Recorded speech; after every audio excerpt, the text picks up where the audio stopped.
more than few blogs, articles, and suggestions, is now an app with 2,000 registrations and conducted more than 30 webinars with renowned people and has lakhs of articles in it.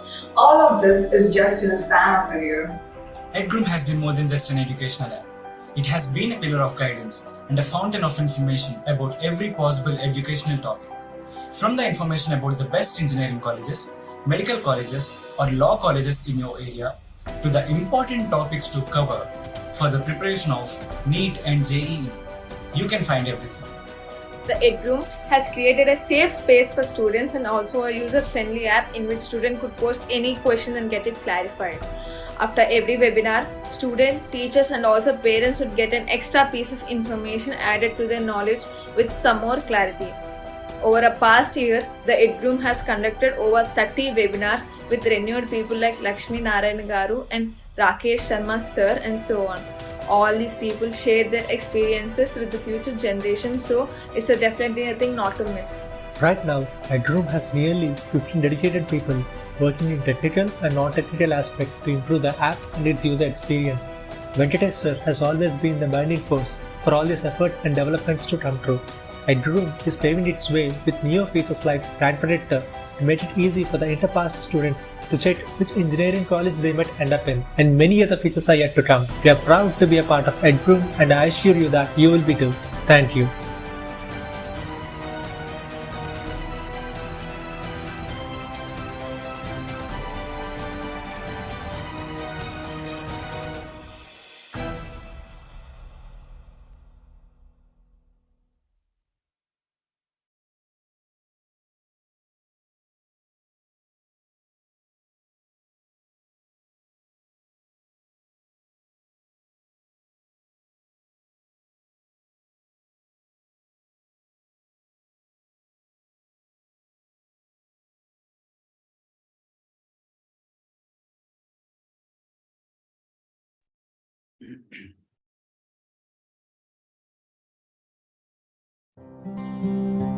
Venkatesh garu, good evening, Andy. Can you hear me?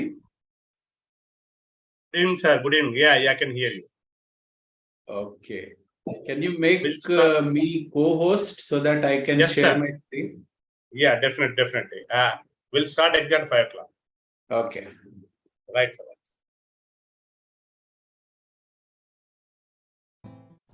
Good evening, team Edgroom and respected Chief Guest Dr. Jayaprakash Narayana sir and guest of honor Dr. P. Somaraju sir. Firstly, I would like to congratulate Edgroom team for completing 1 year successfully. Year ago, when Venkatesh sir shared his idea about Edgroom, we as students felt very happy as this platform provides lots and lots of information about various things involved in education. And also through Ed Forum, we students and parents as well can post their questions or doubts which would be answered by the experts working out there. They give us better advice, and this is one of the best feature Edgroom has. And also Edblog keeps us updated about the various exams which are being conducted all over India, and also it provides much and more information to the aspiring engineering students about the branches what they're particularly interested in. It also provides information about the various educational institutions. Edgroom not only helps and guides the plus 2 and undergraduate students, but also it guides the parents and helps the students of class 10 in choosing the stream for plus 1 and plus 2. Edgroom conducted lots of webinars on career talks which had got huge response from parents and students as well. Recently, Edgroom had come up with MSET and JEE 2022 college predictors which would be helpful for the aspirants. Finally, I would like to conclude by sharing my experience with Edgroom. When I was in a confusion to choose my college and branch, I posted my doubt in Ed Forum and I had got an immediate response from Vishwanath sir by helping me out with this. I thank Edgroom team and also I wish all success and thank you for giving me an opportunity to share my experience. Thank you.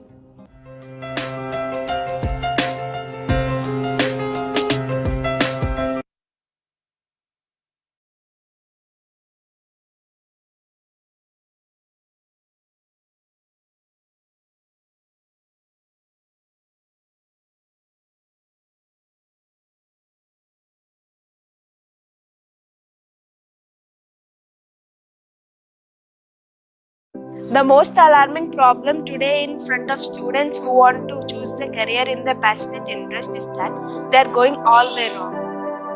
Me, aspiring to be a doctor from my childhood, have heard many controversies that PCB is a tough course for an individual to secure a seat. And at some time, I have decided to take MPC so that it makes me easy to secure a seat. But I felt regret about it. At Edgroom, I researched about NEET and I've got much useful information. After the Edgroom webinar of career options after 10th, I learned that nothing here is too tough or too easy. Edgroom made me feel confident of what I'm willing to do. Not only me, but there are many of my friends who are confused to know their careers. I advised them to make research about it in Edgroom and the result was good. So finally, I suggest every student to join Edgroom and attend webinars to know more about career options. Thank you.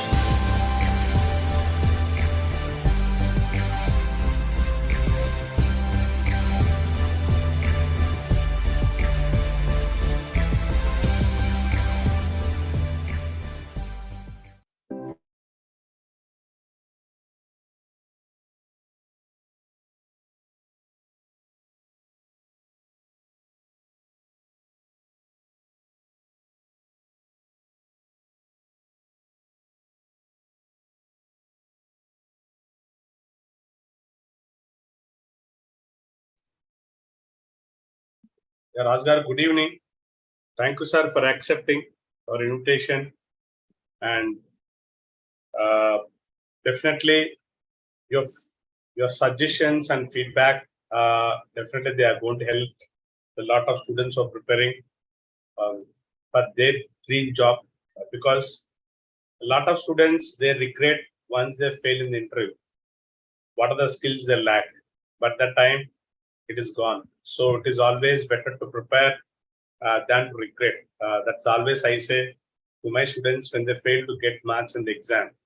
Generally, most of the students cry after the exam. I always say, don't cry after the exam, laugh after the exam, because it's already gone. Okay, so you need to worry before the exam, not after the exam. So I think this is applicable for the students who are preparing for job interviews also. So guys who are watching live in YouTube, and maybe sir, we expecting some students to join the Zoom also after 5 o'clock, maybe. I mean after 6. Let's hope. And definitely this session, I'm very positive that is going to impact a lot of students. I know the strength of Rajgar, who has done various such activities across Vizag and in around Vizag in various places. He was conducting all the time. I'm big follower of you, LinkedIn, Facebook. I've seen you updating almost every day one session. So definitely, Rajgaru, your session is going to help the students community in the coming days. So before we go to your session, sir, at 5 o'clock, let me take a few minutes of your time. Let me share to the public what exactly Edgroom is all about. Maybe some people may be knowing, some people may not knowing. So I'll just quickly go through it and let me share my screen.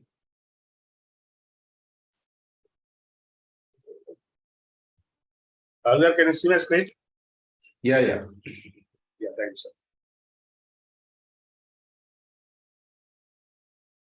Yeah, good evening all. Once again, I invite you all to this wonderful evening to another interesting webinar and how to get a dream job, how to get your dream job. So I once again welcome you all to this wonderful session today with most experienced person in Vizag, I can say, in this field, in this domain, because he has a lot of experience in training and placing people. And definitely his valuable suggestions will definitely help you. So let's understand what exactly Edgroom is all about. Edgroom is a social platform which provides personal information to the students, parents, and to make better decisions. We provide the guidance for the students to take better options or to choose better courses. What exactly we do at Edgroom? We have, and why these people you see on the screen, the Edgroom platform is mainly meant for these three actually, the students, parents, and teachers. The first and foremost is students. Why students need guidance? That's a question. I've seen lot of students in my 22 years of experience as a teacher. Some of them are taking courses which they don't like. Maybe because there is a lot of demand for the course, they choose it. I always say when you go to a shopping mall, you found that a shirt looks very good. The colors are bright and it looks so good, but its dimension does not suit your dimensions. Will you buy it? No. Just because the shirt is very good, you cannot wear it. So the same thing happened to some of the students. Even they don't like it, they join the course just because it looks good, or everybody is saying that's a good course. So later they are suffering, they are unable to clear the subjects, then they are repenting. See, once, especially after 12th grade, students have to be very, very careful. You need to do some research. Always, you have to follow your passion. You may convince your parents if you have a different opinion on your career, and some of the parents may not knowing it. So definitely, dear students, please make some research. We started this platform only to that purpose. We need to give a scope. We may not guide you all the time. We are giving a platform where you can reach us yourself. You can get a lot of information related to your career. So definitely you need to take some time. I always say the students maintain one file.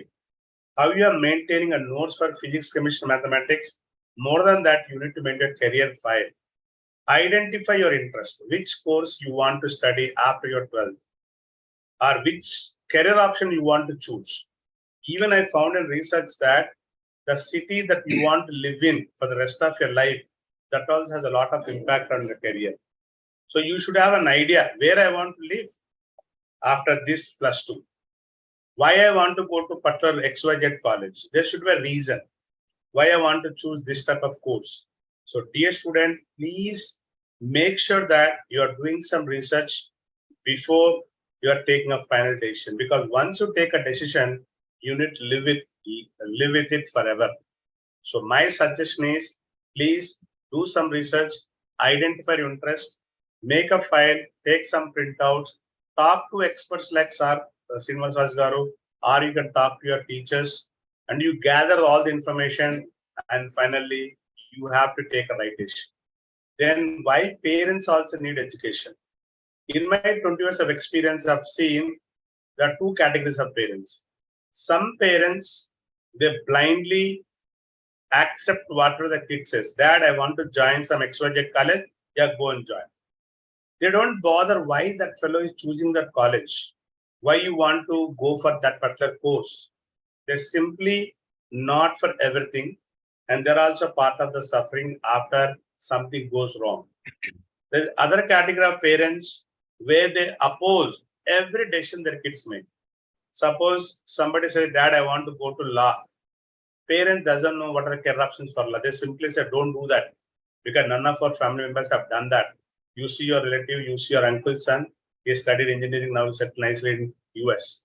So this is how the most of the parents, they need a social proof for it. If somebody of their family member studied law, he became a good lawyer, they want to encourage them. If nobody is there from the family who is a lawyer, they are not encouraging their kids.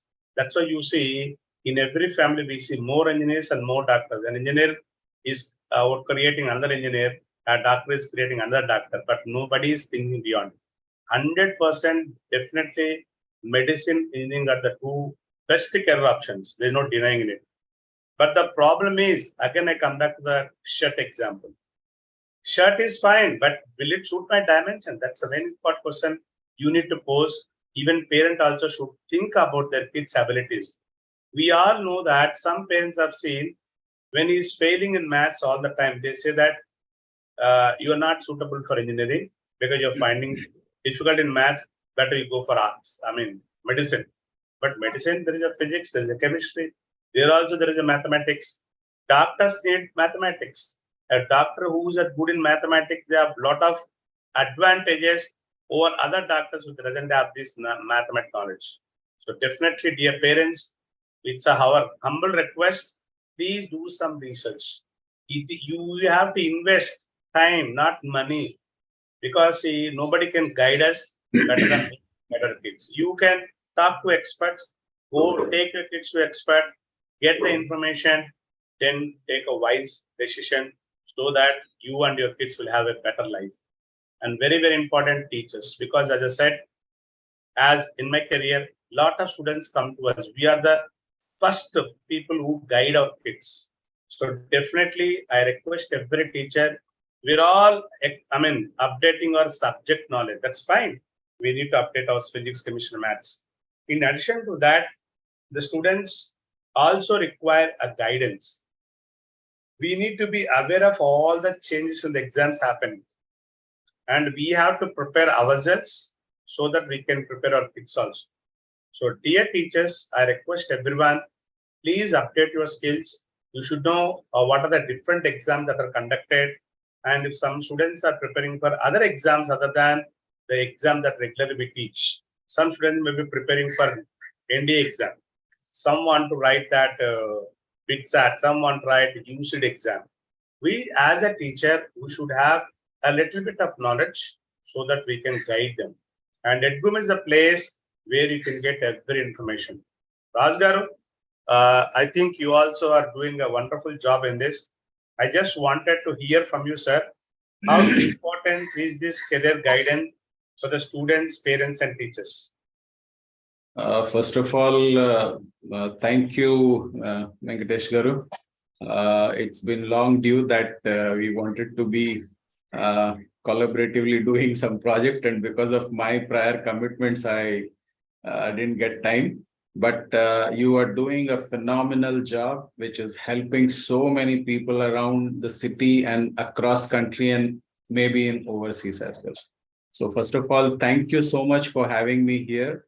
And it's our honor, sir. Yeah, it's my pleasure as well. And it's a mutual admiration and mutual respect. Coming to your question, 99%, the survey says that 99% students choose their career by doing a guesswork. They are not scientific. They don't have a base, as you said at the beginning, that they should know why they are choosing, and they are just going blindly. And because somebody's parents suggested, they are opting for a career, or maybe they're looking at the demographics of the jobs available in the market and they're going for doing that course, and which in turn is creating a lot of havoc in the families. For that person who is choosing that also is not good, because he is severely under stress. So let me share you an example. Say, for example, a guy who was very good in music, okay, but his parents didn't allow him to become a musician, and he was forced to take engineering. Okay, now what happened? He somehow or the other, with so many backlogs, not in 4 years, in 5 years, he passed. Now, after passing, he got hold of a job, which is not well paid, because he is not passionate about that. So what happens when he goes there? He just looks at the clock, when the 5 o'clock will happen and when he will go back home, because he is not at all interested in that. And gradually, over a period of time, what happens is that he'll get married, he'll have children, he'll have so many other added responsibilities. He wouldn't be able to come out of that job, nor he would be able to continue, because he is under severe stress. So my humble submission to each parent, teacher, students is, research as much as possible, try to understand, join Edgroom, and reach even to us also. We also can help you, but take a very, very informed decision. Don't just go by blindly following anything, whoever is telling you anything. Just find out, is it suitable for you? There are n number of tools available in the market today. You don't have to take any blind decision. Just find out what's your natural ability, what's your cognitive ability, what's your passionate about. And then if you follow your passion, rest, they say, is successful and happy life. Definitely, Rajgar. I can recollect one example when I was working with Chaitanya. Same example, sir. We used to have a student, his parents are staying in Mumbai. So most of the people who live other than, Andhra Pradesh, they think that Andhra Pradesh is the best place for education because they look at all the ranks, IIT, JEE, NEET ranks. Majority of the parents have seen they shift by the time their kids come to 10th class, they come to Andhra Pradesh, wherever they are.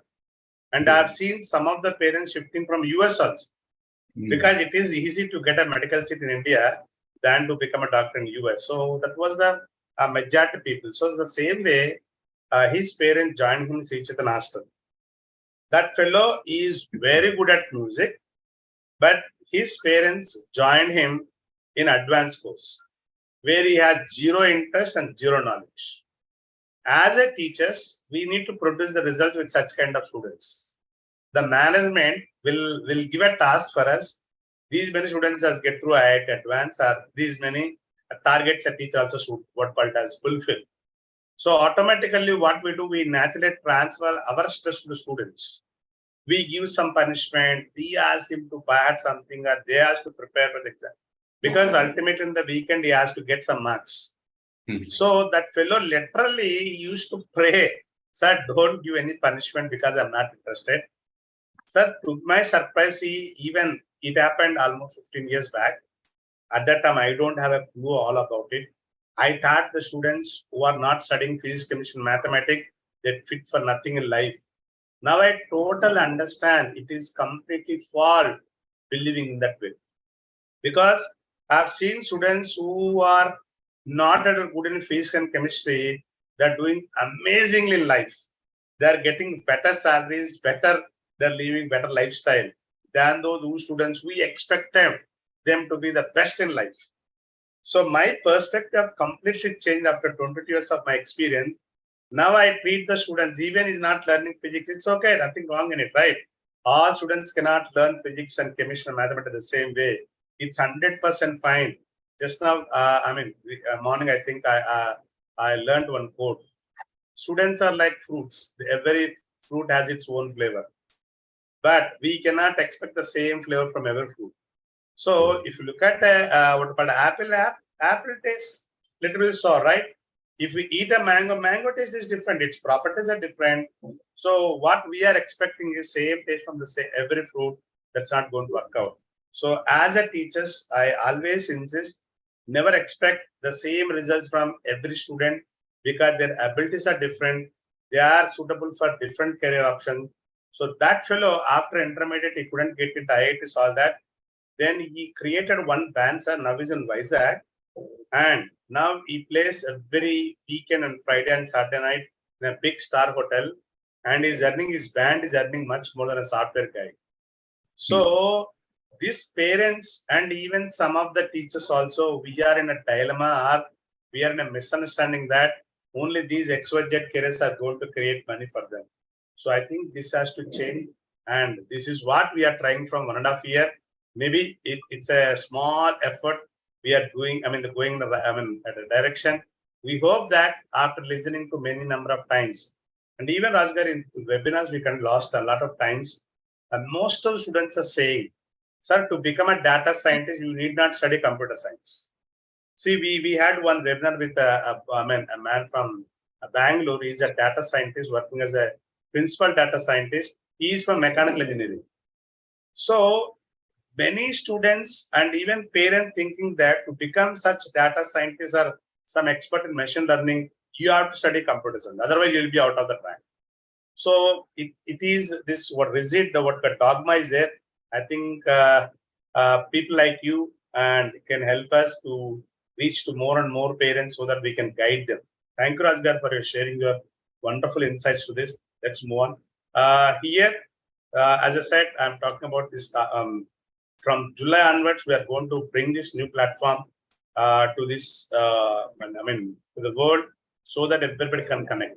So Rajgar, people like you can impact more people through this platform because here we are connecting the students, parents, teachers, and institutions also.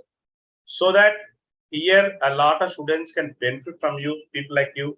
Other parents also can directly interact with you. So we have a lot of hopes on it.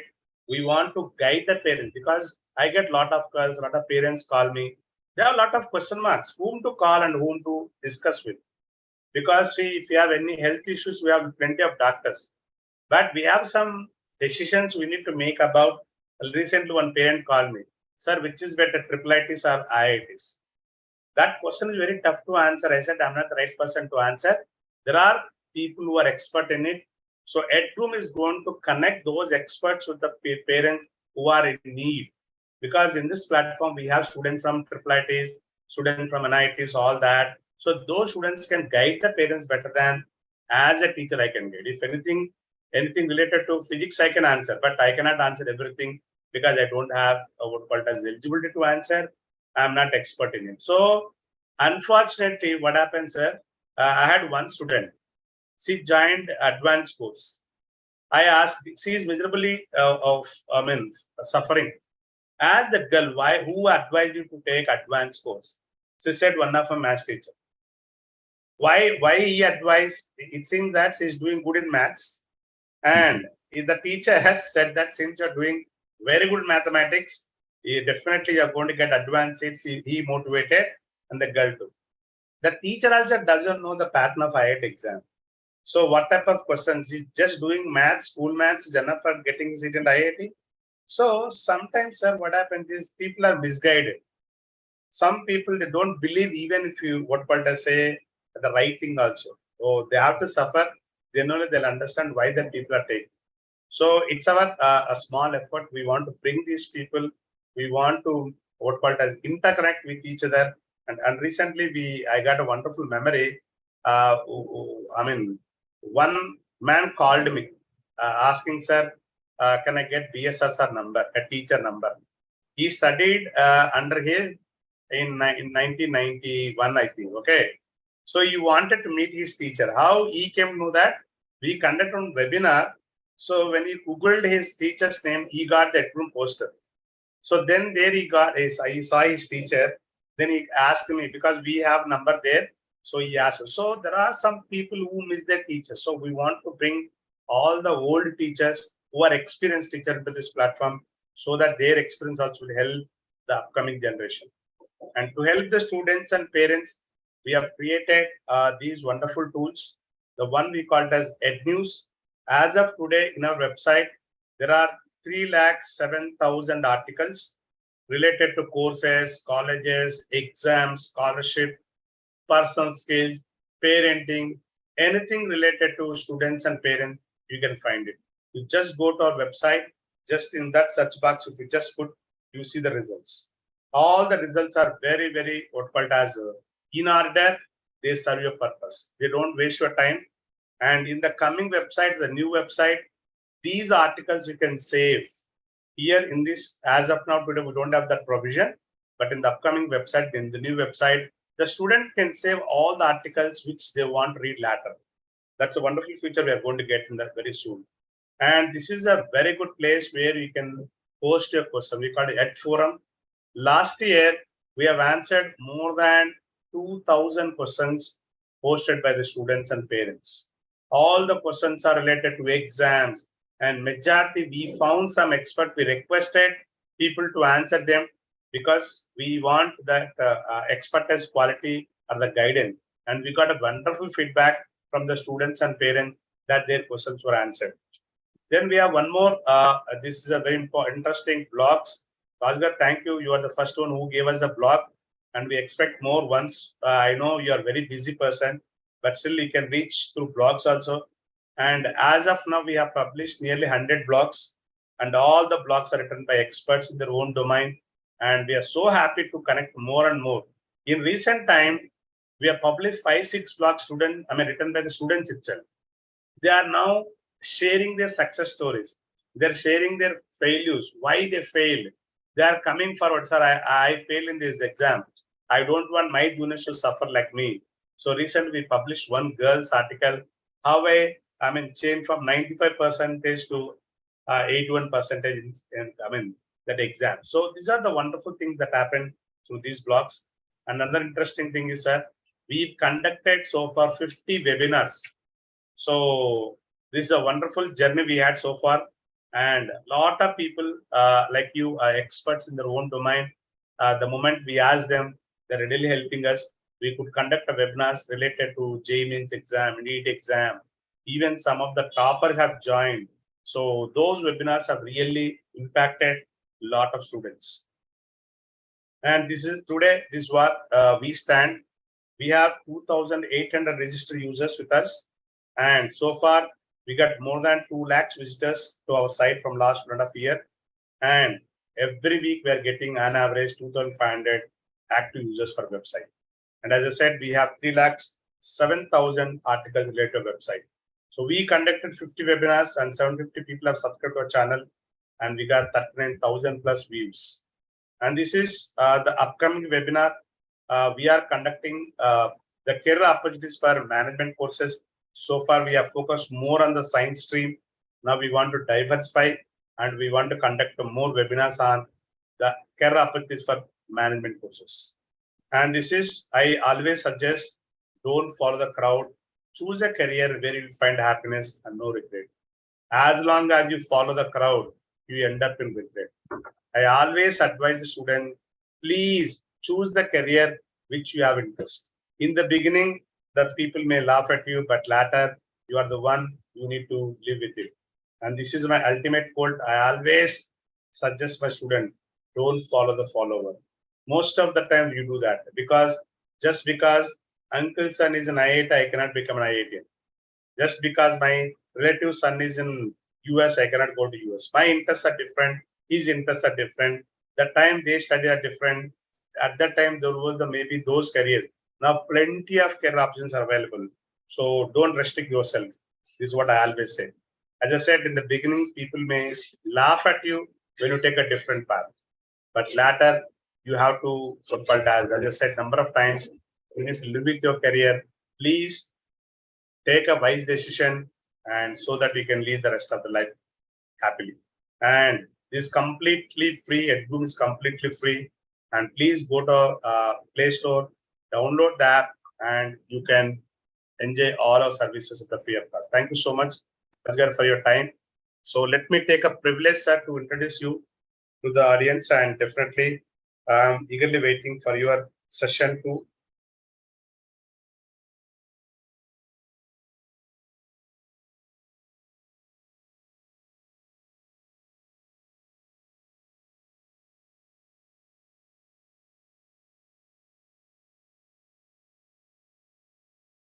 Yeah. Jampana Srinivas sir, Raj Garu, he is done his BTech Mechanical Engineering, then ICAA, MBA, HR Marketing, Diploma in Systems and Management. He is a certified training and development coach from XLRI, Jamshedpur. Certified behavioral and motivation trainer from National Safety Council, Government of India, Jaipur. Certified counselor from Masters International, Dubai, UAE. Certified trainer and facilitator from BNI. Certified power parenting coach from Cracks, Chandigarh. And a seasoned HR professional with more than 27 years of training and career development experience.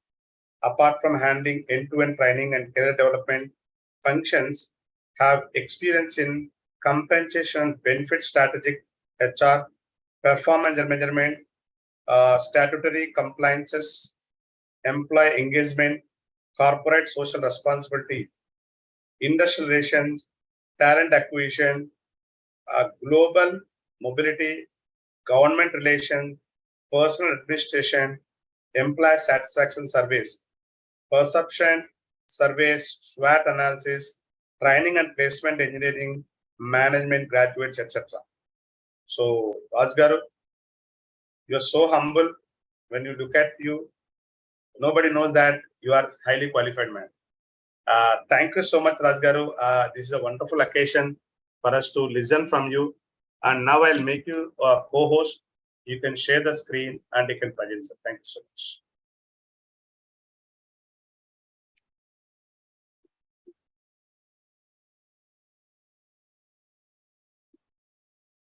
So is my screen visible now? Yeah, it is coming, sir. Yes. Okay.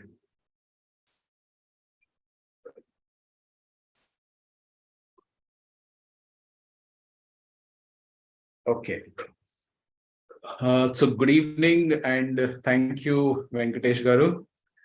And good evening to all the students who are watching this webinar. And I'm very glad that you chose on this Sunday evening to join us. So whatever doubts you have, please keep it in a written note form. And at the end of the program, I'll address all your doubts. So let's begin and let's see. This title of the program is aptly titled How to Get Your Dream Job. So first of all, let us understand what is a dream job. What do you mean by dream job? Dream job, it's not like a dream, but it's something where you fit in, where you are happy, where you are, very successful, and where you negate through the career as if you are a professional. That is what dream job means and nothing else. So simply put, dream job is nothing but your own passion, your own drive, your own urge for success, and your own urge how do you want to grow in your life. So let me take you through. So let me begin with a quote. Who you are tomorrow begins with what you do today. So welcome, future leaders. And so let me ask a very pertinent question here. How many of you want jobs? And the people who are witnessing this webinar, I'm pretty sure that all of you want jobs, right? So the next very question is, what are you doing to get your dream job? See, if you just have a wish that you want your dream job, it won't come. So it has to be taken into consideration of many things, and you need to do certain things to get your dream job. So let me take you through. Have you done your SWOT analysis? This is very, very important. To get a dream job, first you need to know your strengths, weakness, and what are the opportunities available for you based on your strengths. And what if you don't take advantage of those strengths, then what is the threat that you will have?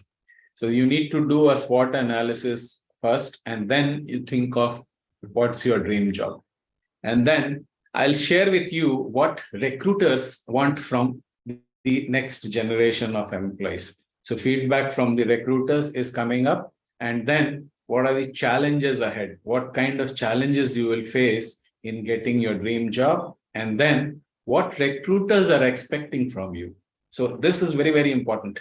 We as campus recruitment trainers, campus recruitment placement agencies, and me being a training and placement head in the past, I have interviewed almost 400 campus recruitment teams. So I have a feedback, what recruiters are expecting from you, which I'm going to share with you, which will be of very, very useful to you. So what support you can get, from the market, from various professionals, from your own education institution, what are those supports which you can seek? And then finally, how to write a job winning resumes. So let me take you through one by one. So this is the feedback from recruiters, what they say.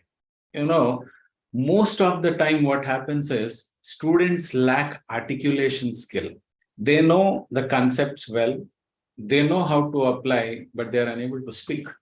What's the use of having so much of knowledge and if you can't explain that to someone? So that is why that is the number one problem what recruiters have shared their feedback.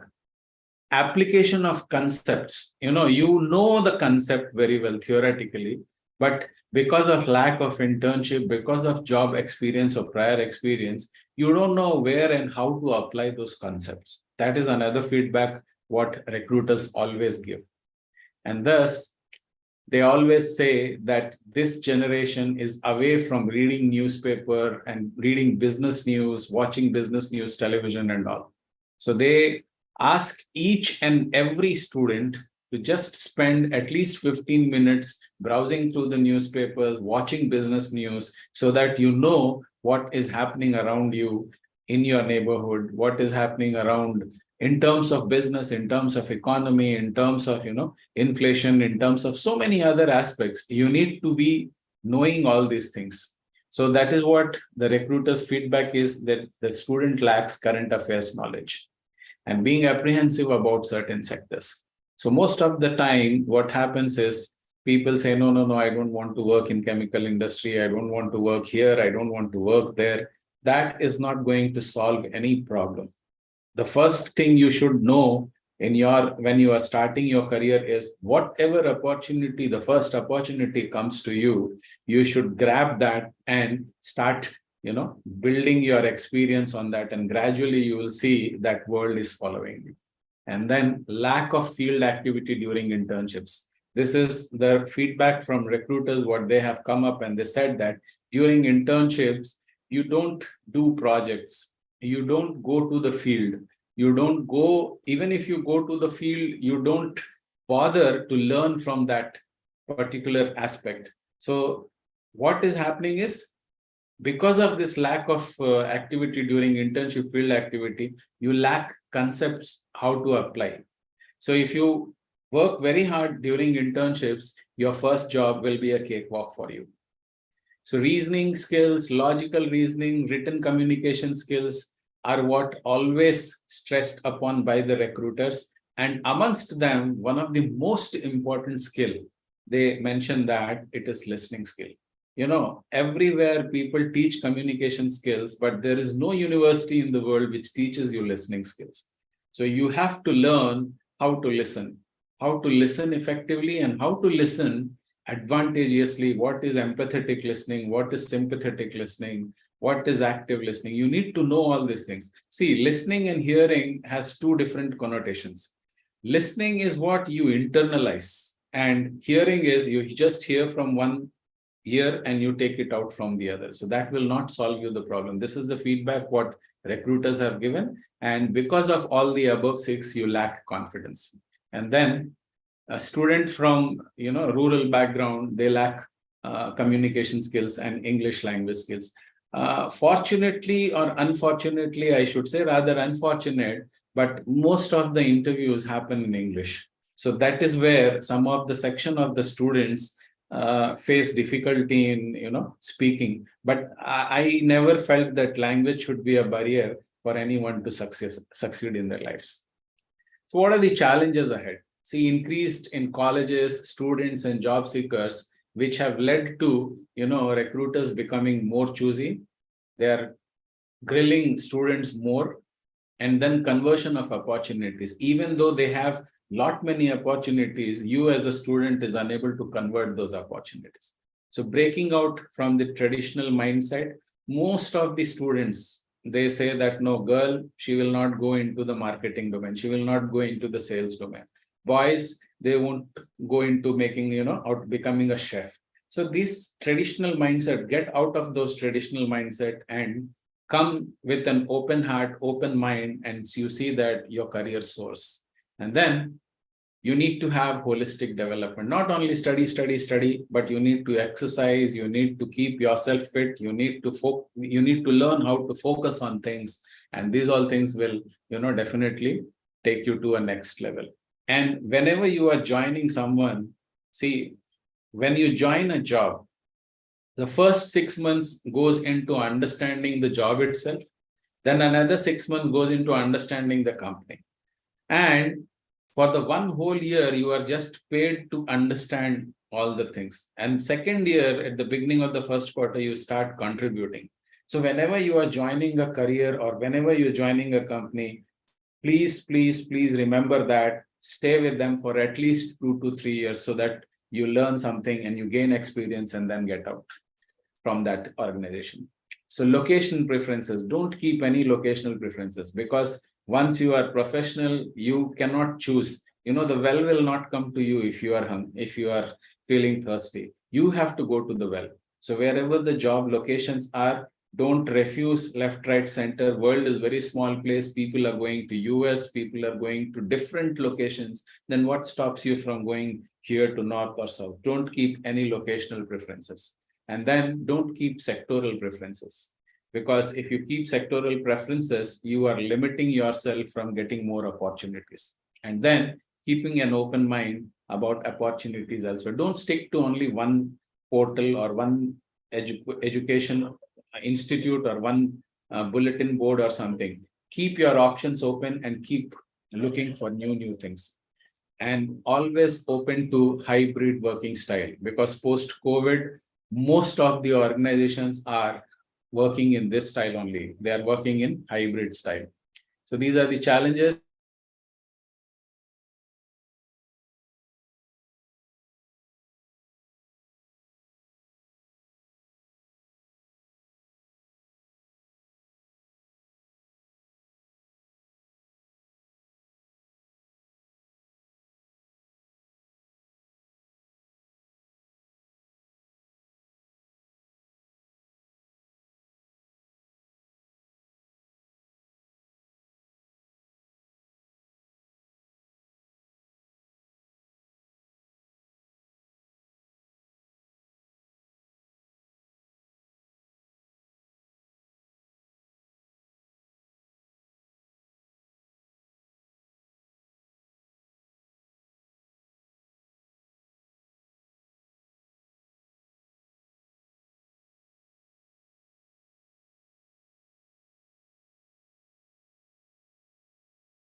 Raza, you can share now.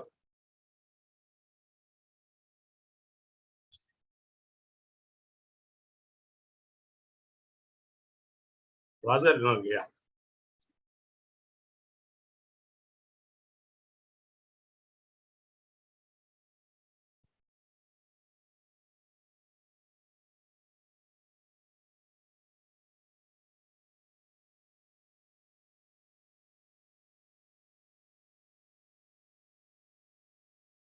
Rajgari, you are on mute. You are on mute. Yeah, am I audible now? Yes, sir, but we cannot see you, sir. Yeah, because the power is not there and the light is not there. So I'm in dark, but nonetheless, see my screen, right? Yeah, no problem. You carry on, sir. No problem. Yeah. So once the power comes in, they'll be able to see me also. So Okay, we were sir. discussing about the challenges. Yeah, the power is on now, and I think they can see me now. Yeah, so yes, sir. Thank you. yeah, sorry for the disturbance. So this is the challenges what we have discussed. And then what corporates expect from you. So this is what corporates expect, that they want, whenever you are going for an interview to any place, you should know the sector in which that company is operating. That is very, very important. And then what they expect out of you is just knowledge of the company where you are going for interview. What kind of company is this? What they do? What is their market share? Who are the people at the helm of affairs? You should know all these things. Then knowledge of the economy as a whole, as they have earlier suggested that you should start reading newspapers, watching business news television. And then you need to have excellent communication skills, and then excellent articulation skills, and then leadership abilities. I'll come to leadership abilities on the last slide. And then pressure handling. You should know how to handle pressures. That is very, very important. And then you should be multitasking, and you should have long-term commitment when you are joining any company. So don't look at short-term. And then you should be a team member. So you should follow the team etiquettes. Now, let us see what is communication and leadership development. It doesn't mean that you need to be an excellent orator. Communication is in totality. When they say communication, they're talking about written communication, oral communication, your body language, your gestures. And leadership here means your personal leadership, not leading any organization or something. I'll come, as I said, that I'll come back to that leadership slide later. And then you need to know how to manage your time effectively. People are confused that goals and wish. There is a huge difference between goal and a wish, right? So let me give you an example. Someone says that, okay, I want to build a house. So majority of them think that building a house is a goal, but no, it's not a goal. So what is a goal? By 25 December 31st, 5:30 p.m. on Visakhapatnam Bhimli Beach Road, around 267 square yards, I want to build a duplex house.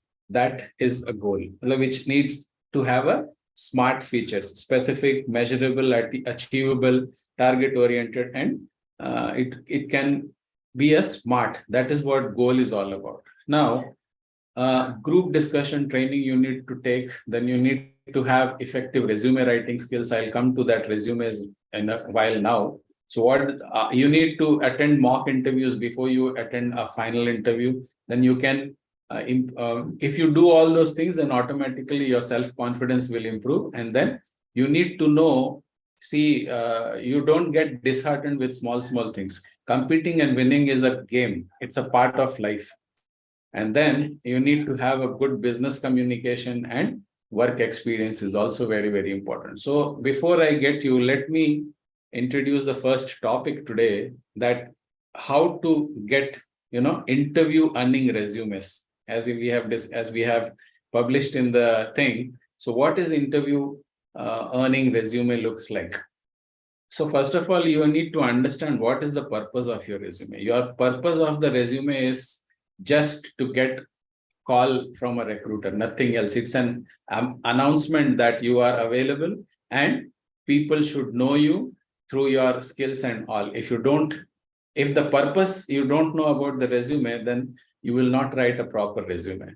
So here, on an average, every resume gets a glance of only 10 to 15 seconds. So think how important it is to visually be enticing. Right. The number one purpose of your resume is to win an interview, nothing else. A resume is an advertisement of you. So a good resume does only tell you have done so far. It does only tell about, but advertise you in a more assertive way. If you buy this product, you will get this. So it's specific, direct benefits. So you have to mention only those things which you want your interviewer to ask you. Other reasons to have a resume is to pass the employee screening process, provide contact information, to establish you as a professional person, to put in an employee's personal files, right? What it is not, it's not your past history. It's not your personal statement. It's not sort of expression. Don't write all that you have done in the past. So how to write an interview earning resume? Important things to know before writing resume is, you should divide your resume in three things. First is your abilities, your qualities and achievements. And then you need to write your name, your contact details, the crux of your professional achievement, experience, objective, educational qualifications. And then You need to have evidence section which elaborates your claim what you are making. You list and describe the jobs you have held. If you are an experienced person, your education, soft skill areas, awards and achievements, and professional recognitions. Most of the time, there is a misconception. Resume is a professional document and therefore should not include any personal details except your name and contact details. How does it matter who's your father and what is his profession and where does he stay? Those things you need not mention in the resume. That's not required. Your date of birth, father's occupation, age, marital status, these all are unnecessary. Don't write all these things in your resume. So a resume focus on the employee need, not yours. So most of the time what we do is we think that, okay, to publicize ourselves, we need to write much of ourselves. No, try to find out what the organization is looking for and match those traits with your competencies and offer the benefits. So how? Read the job description carefully, talk to the company employees, recruiters, get through their personal statements, vision, all those things is very, very important. And then most important part of your resume is creating the right header. Design a heading that makes your name stand out, including the right contact info, writing a concise job objective statement to get job you want. And this is some of the templates, how you can write a simple resume, just name and address, phone number, email, that's it. And then writing a concise job objective statement to get the job you want. So by stating your resume with a statement of your job objective, you immediately tell your potential what position you are looking for, who need to get your resume, and how to interpret your resume. It demonstrates the clarity of direction in you. So then, say for example, a challenging position that will utilize my skills and experience as director of marketing. It's not so good.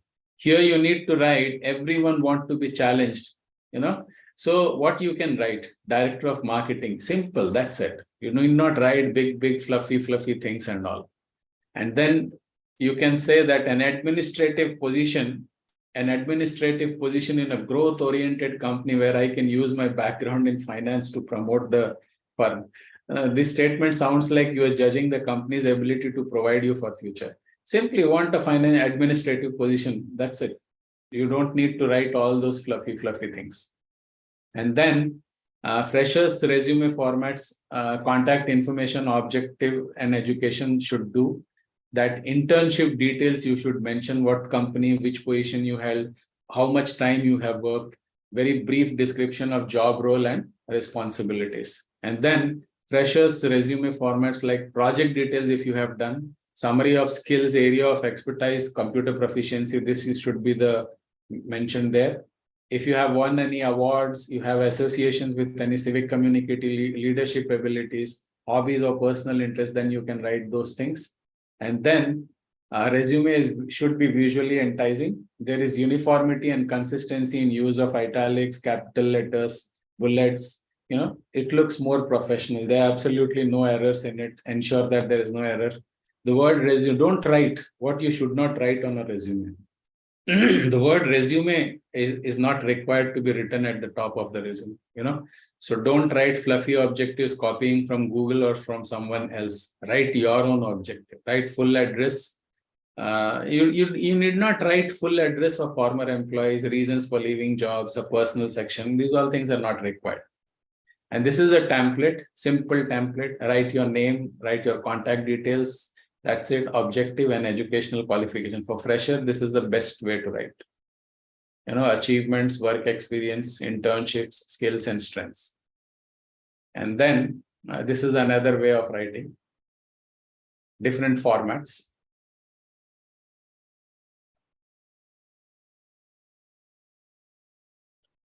So don't write, yes, sir. Are you sharing anything, sir? Any templates or something? Here, I have shared some templates here. No, sir, we didn't see that. On the screen, it is available? No, we are seeing only headings. Okay, Acha, you want templates to be shared? No. I am just asking. Are you sharing anything on the screen? No. This is Oh. only PPT. Only PPT. Only. Okay, no problem. You're just talking. Yeah. Okay. No. Thanks. My screen is not visible.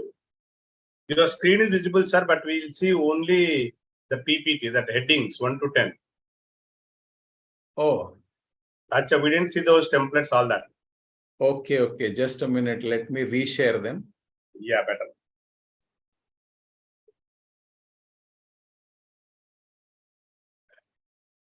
You are seeing this one, right?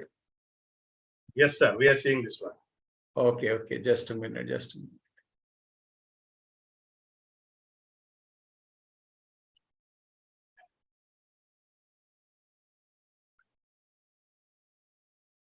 Can you see the interview earning resume slide now? No, sir. No. Still, we are seeing only this template. Okay. So let me just get out of this and then share that directly from the folder. Just a minute.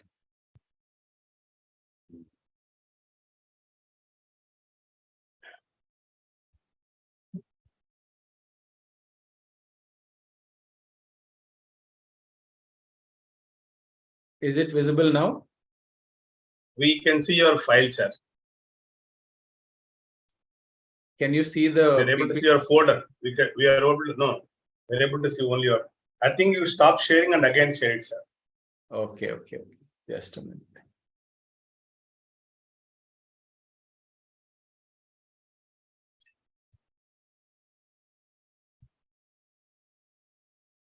Is it visible now? No, sir. Still, we are seeing only a folder. Oh. But on my screen, it is coming. I don't know. I think I'll just again maybe. Sir, first to open the folder, I think share the entire screen.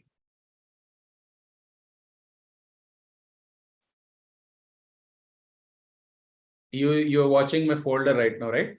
Yes, sir. We are watching your folder. So if I click on this, it should come, right?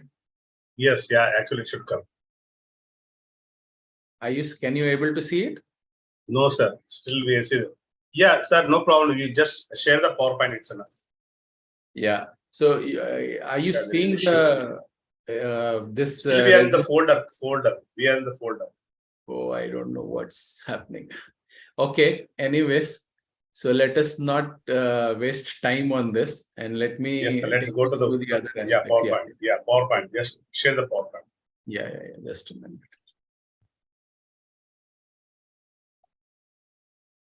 Okay. Yeah. Now you can see the PowerPoint. Yeah. Okay.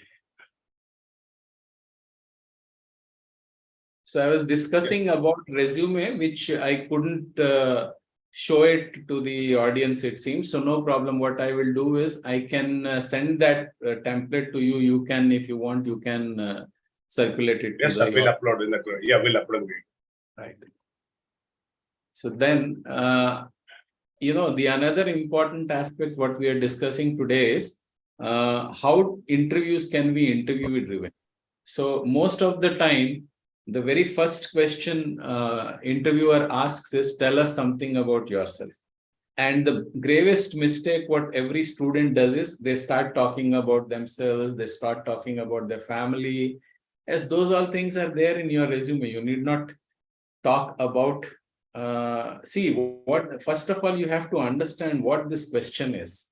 Tell us something about yourself means when an interviewer is asking you, this means that how you can contribute to the job description, to the company. That is what they intend to ask. They are not trying to understand your family and all.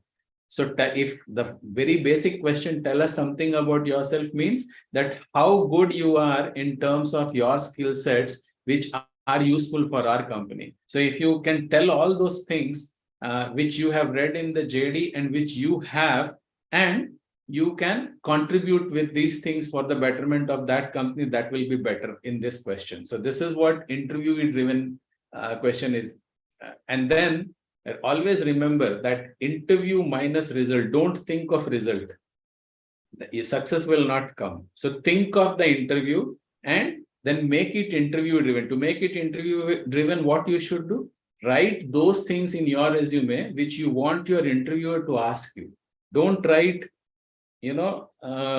very difficult things or tough things which you don't know.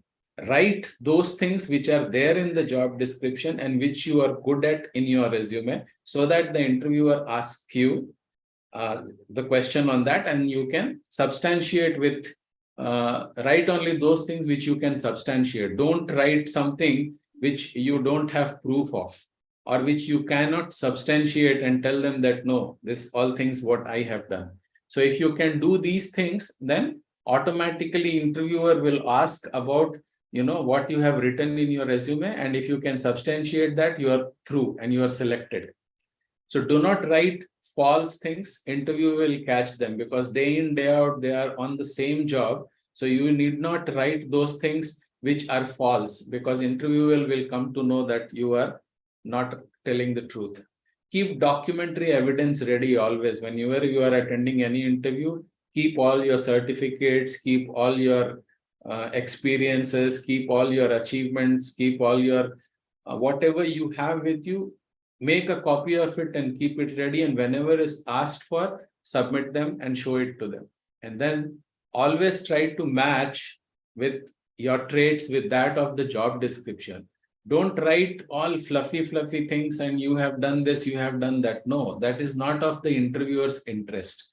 What they are looking is, they're looking at the JD and how you can contribute towards the fulfillment of that job description. So if you follow all these things, then it will become interview driven. What you want from the interviewer, they will ask you the same questions and you will be through. I hope I am clear with this. And if you do not know the answer, then you can always tell them that I don't know about the answer. There is no harm and in telling that I don't know the answer. You are not God. We are not gods. Even gods committed mistakes in the past. So it's okay to tell that if you don't know something, that I don't know. That's okay. So don't take the baggage. Always be objective and always be positive and always say the truth. Never ever pose that you know everything, and that will create more problems for you. And then how to get selected for your dream job, what you should do, understand the relevance of context in business. That is very, very important. Under which context the questions are coming and what kind of business transactions they do, you need to be very, very clear about that, and you need to give those examples clearly. And then mindfulness, focus quotient, develop social consciousness, entrepreneurial mindset. These are very, very important, to get your dream job. You need to be focused. Earlier the measure was IQ, intelligent quotients. Then they said EQ. Now people hire you for your focus quotient, because this is an information age, and left, right, center, you are bombarded with so much of information. So if you can focus, and if you can be mindful, and if you can be socially conscious, and if you have an entrepreneurial mindset, then you are in for that dream job. So you need to develop these skills, develop critical thinking skills. Don't just criticize, be constructive criticizer. And once you become constructive criticizer, then you see that lot many people will listen attentively towards you, because when you are constructively criticizing, you are offering them suggestions. You are telling where they are wrong and what they should do and how they should do. If you know that, develop the skill. Don't just critique, be a constructive criticizer. Then inculcate integrative thinking ability. This is very, very important. Don't isolate yourself with one or two things, but know all things in small proportions. That is very, very important. Develop interpersonal awareness and ability to work in group. You cannot work alone. So you have to learn how to network, how to socially be conscious, so that what happens is when you are put into teams, you are more effective team member. Learn how to apply the basic principles of communication in order to write effective business messages, case analysis, and reports. This is very, very important. Enhance your physical well-being. Don't only read, study, and no game, no activities, but always be active and, do a lot of exercises, keep yourself hydrated, and all these things is very, very important. Awareness of ethical understanding, knowledge of the sector, oral communication skills, effective linguistic skills, these all are very, very important to get selected for your dream job. See, everyone will have the subject knowledge, everyone will have what it takes to be an internship, but if you have these additional advantages, then what happens is your selection process becomes much more easier. And then, as I said, how to impress and succeed in your dream job. So the leadership, what I was talking is not leadership about something else, but your own personal leadership. How healthy you are, how you maintain your relationships, how happy you are, how you perceive your career as, and how good you are in financial management. In simple, they are asking you to own your life.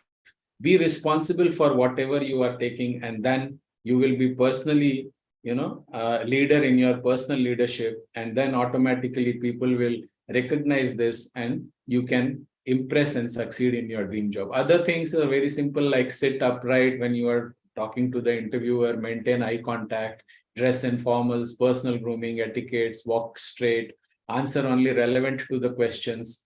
Answer only relevant to the question. Don't answer more, don't answer less. Be courteous, be polite. If you do not know the answer, it's okay. Everyone does not know all the answers. So you can excuse yourself and express your willingness to learn.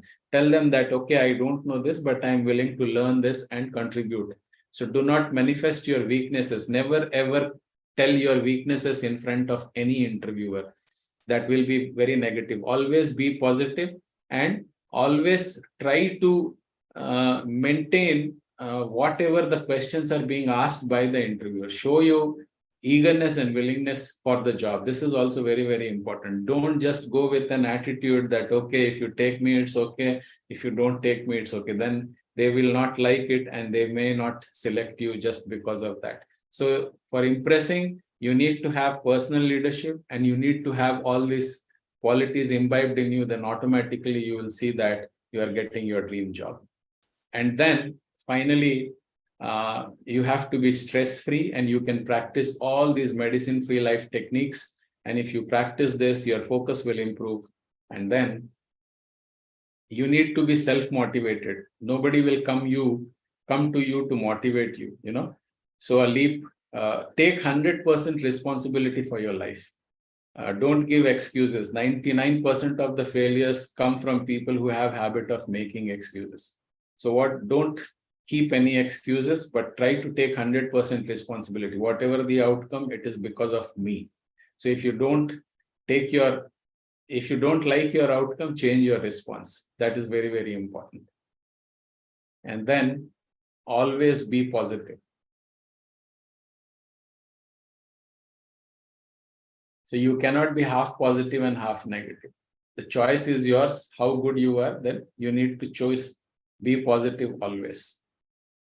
And this is the way how you can form your habits. Watch your words, what you are using, and watch your actions, watch your thoughts, watch your character, watch your habit. And then you see that habits are formed very easy. And you can take all those things, what we have suggested here. If you practice them, then obviously you are going to be in your dream job. And finally, I have one very, very important story to share before I conclude. This gentleman's name is Jean Dominic Bobby. He is a L18 cosmetics marketing head in France. And he met with an accident when he was navigating through an underpass, and his car rams into a truck which was suddenly braked in front of him, and the car and the truck behind him also comes and rams into him. He was hospitalized and 4 years he was in coma, and when he came out of the coma, his entire body got paralyzed. And he could only blink his left eyelid. This gentleman wrote a book of 40 pages, The Diving Bell and the Butterfly. So you see the other side, that is his wife. They both came to an understanding, and wife would write on the board A, B, C, D, and this gentleman would blink, and that alphabet would be selected, and alphabet by alphabet, it became a word, and word by word, it became a sentence, and sentence by sentence, it became a paragraph. And it took 4 years to write this book, and this book is available in all 182 languages, and a movie has been made in this. You can watch it, some snippets of the movie on the YouTube also. So why I'm sharing this is, see, nothing is impossible in this world.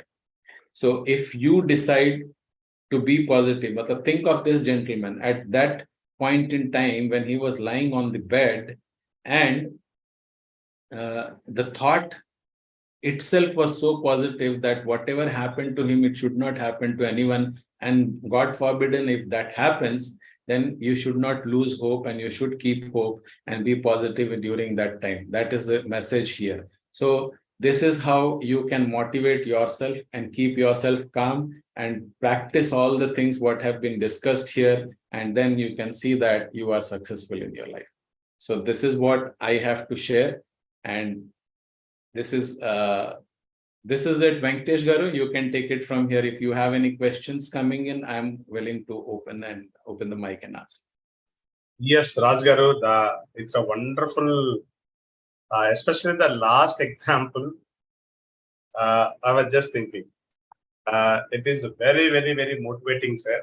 Really, one picture, 2 to 3 sentences, you made a lot of points.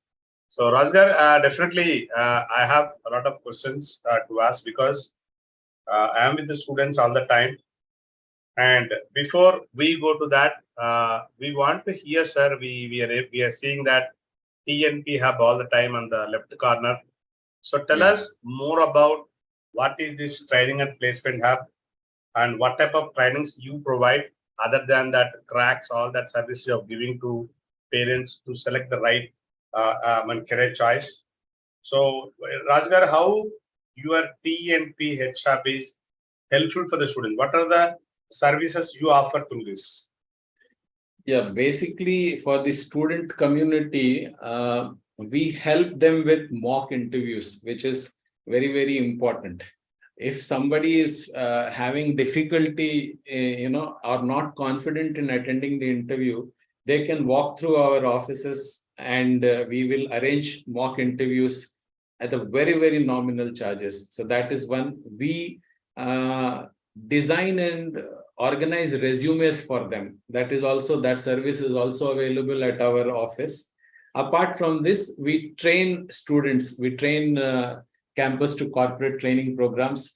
We train on personality development. We train on communication skills. We train on so many other aspects of life skills, which would be useful to them when they join an organization. This is for the students what we do. Oh, very good. So dear student, please note down the number. Anyway, it will be there in YouTube video forever.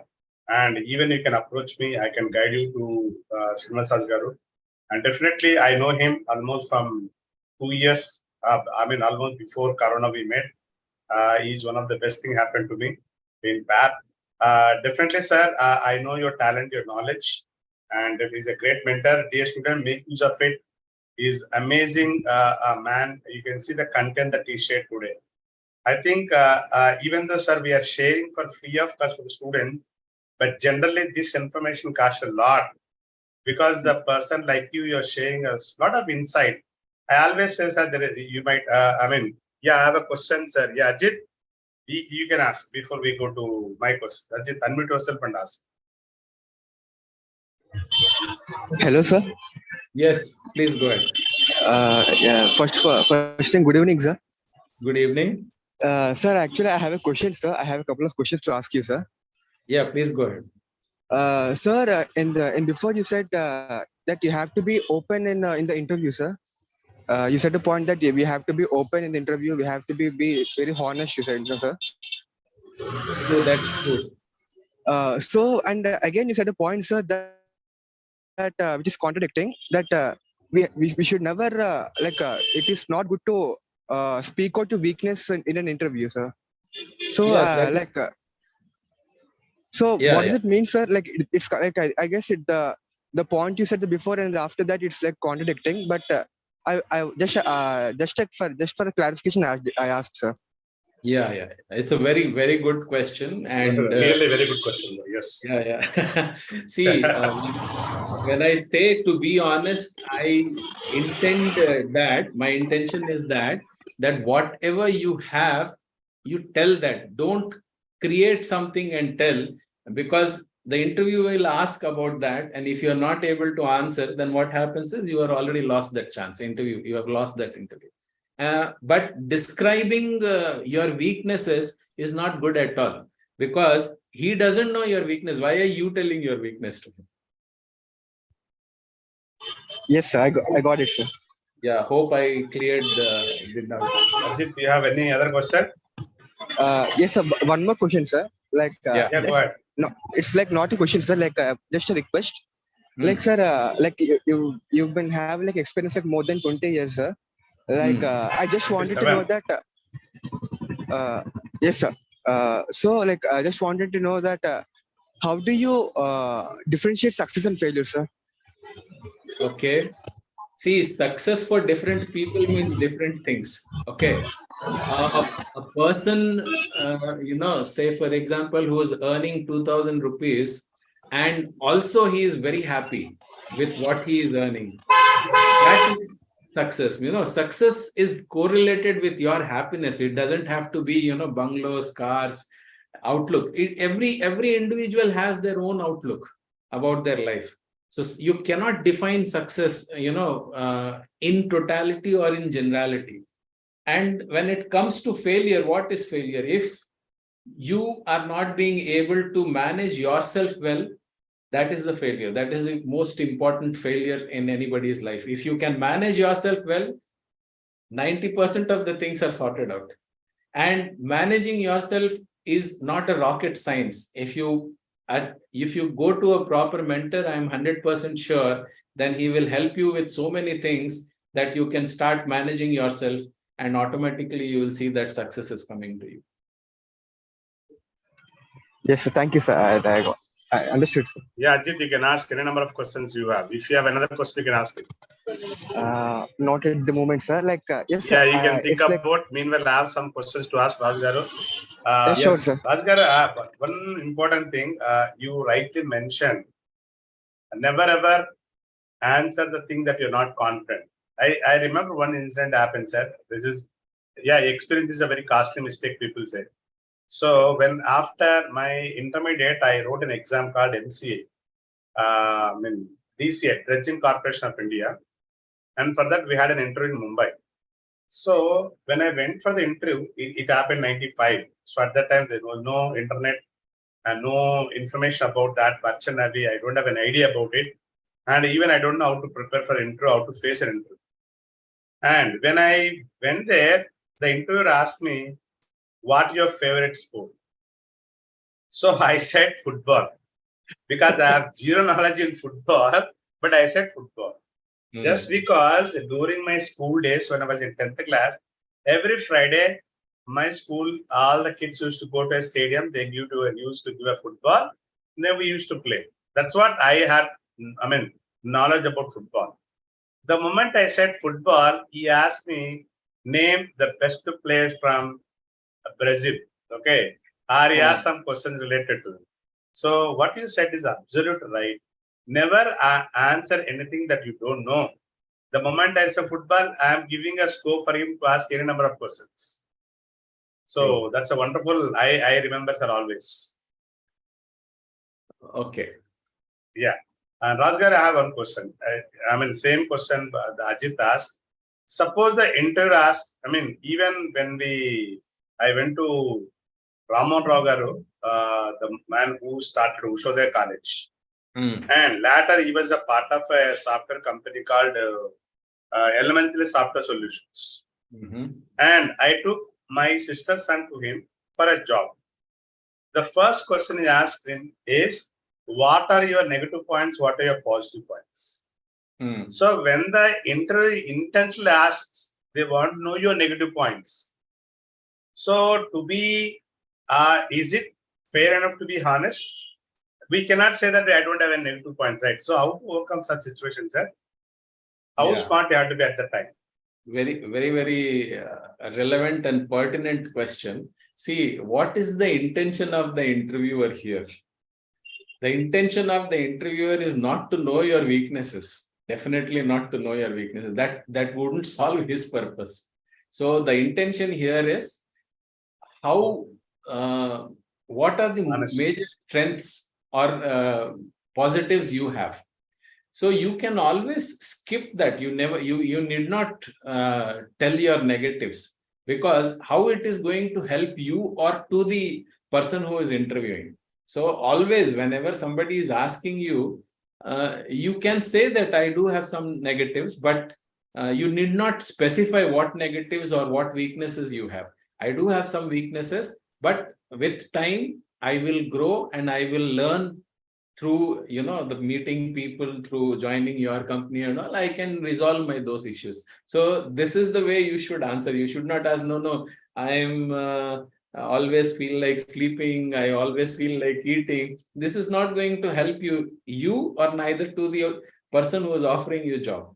So the best way is to express all your positives, all your strengths, and you acknowledge that yes, you do have weaknesses, but don't spell it out what the weaknesses are. And you can tell that I think I feel that with passage of time and with meeting peoples and with joining new jobs and all, I can overcome those weaknesses, and I'm willing to learn and overcome those weaknesses. That's it. That is more positive way of answering that question.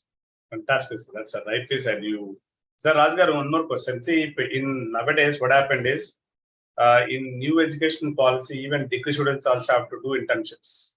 Right. Anyway, it is happening for BTech graduates. Recently, I came to know that majority of the students are simply buying certificate by paying 5,600 rupees to some XYZ companies. How, and see, and now the students are, even they're doing engineering graduation, BTech courses are signed, all the technical courses, if they buy certificate by paying money, how it is going to impact them, sir, in the future? You see, during one of the sections in the beginning, I have given the recruiters feedback, right? Yeah. So there, it is the feedback from them itself that because of lack of internship, most of them not getting selected. Because if you write something, okay, that you have done internship, and if you mention that, then they will grill you, then they will get the nitty-gritties. They will ask you, what is your contribution in this? What have you really done in it?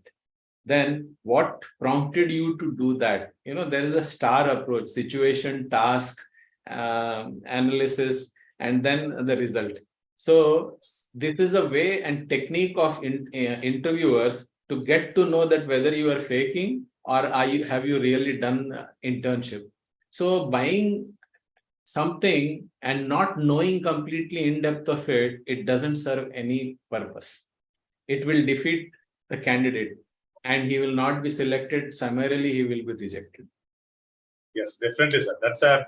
The student has to realize this important point, because to avoid that what called as learning inabilities, they want to go for shortcuts. And it's unfortunately when parents also supporting it, that's the one bad thing. Even parents shouldn't give money to buy certificates. Right? Sir, I've seen one more section of students.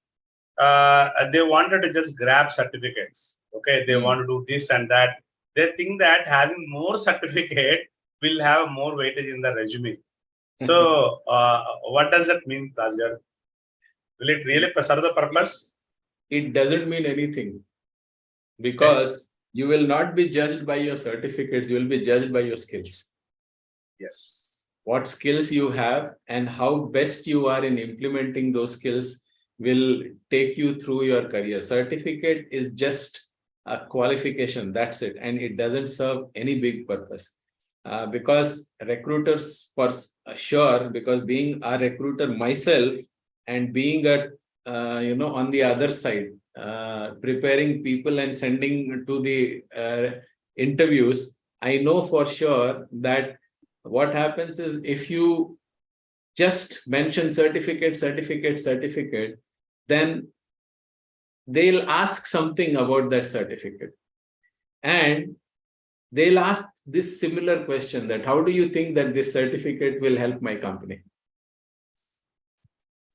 So instead of putting certificates, if you develop real skills, and if you can substantiate with a project report, substantiate with where you have personal impact, where you have impacted on a situation and you have taken from a difficult situation to a better situation, or you have altered that situation to the betterment. That will serve the purpose and you will be selected. And keeping just certificates, it's not going to help.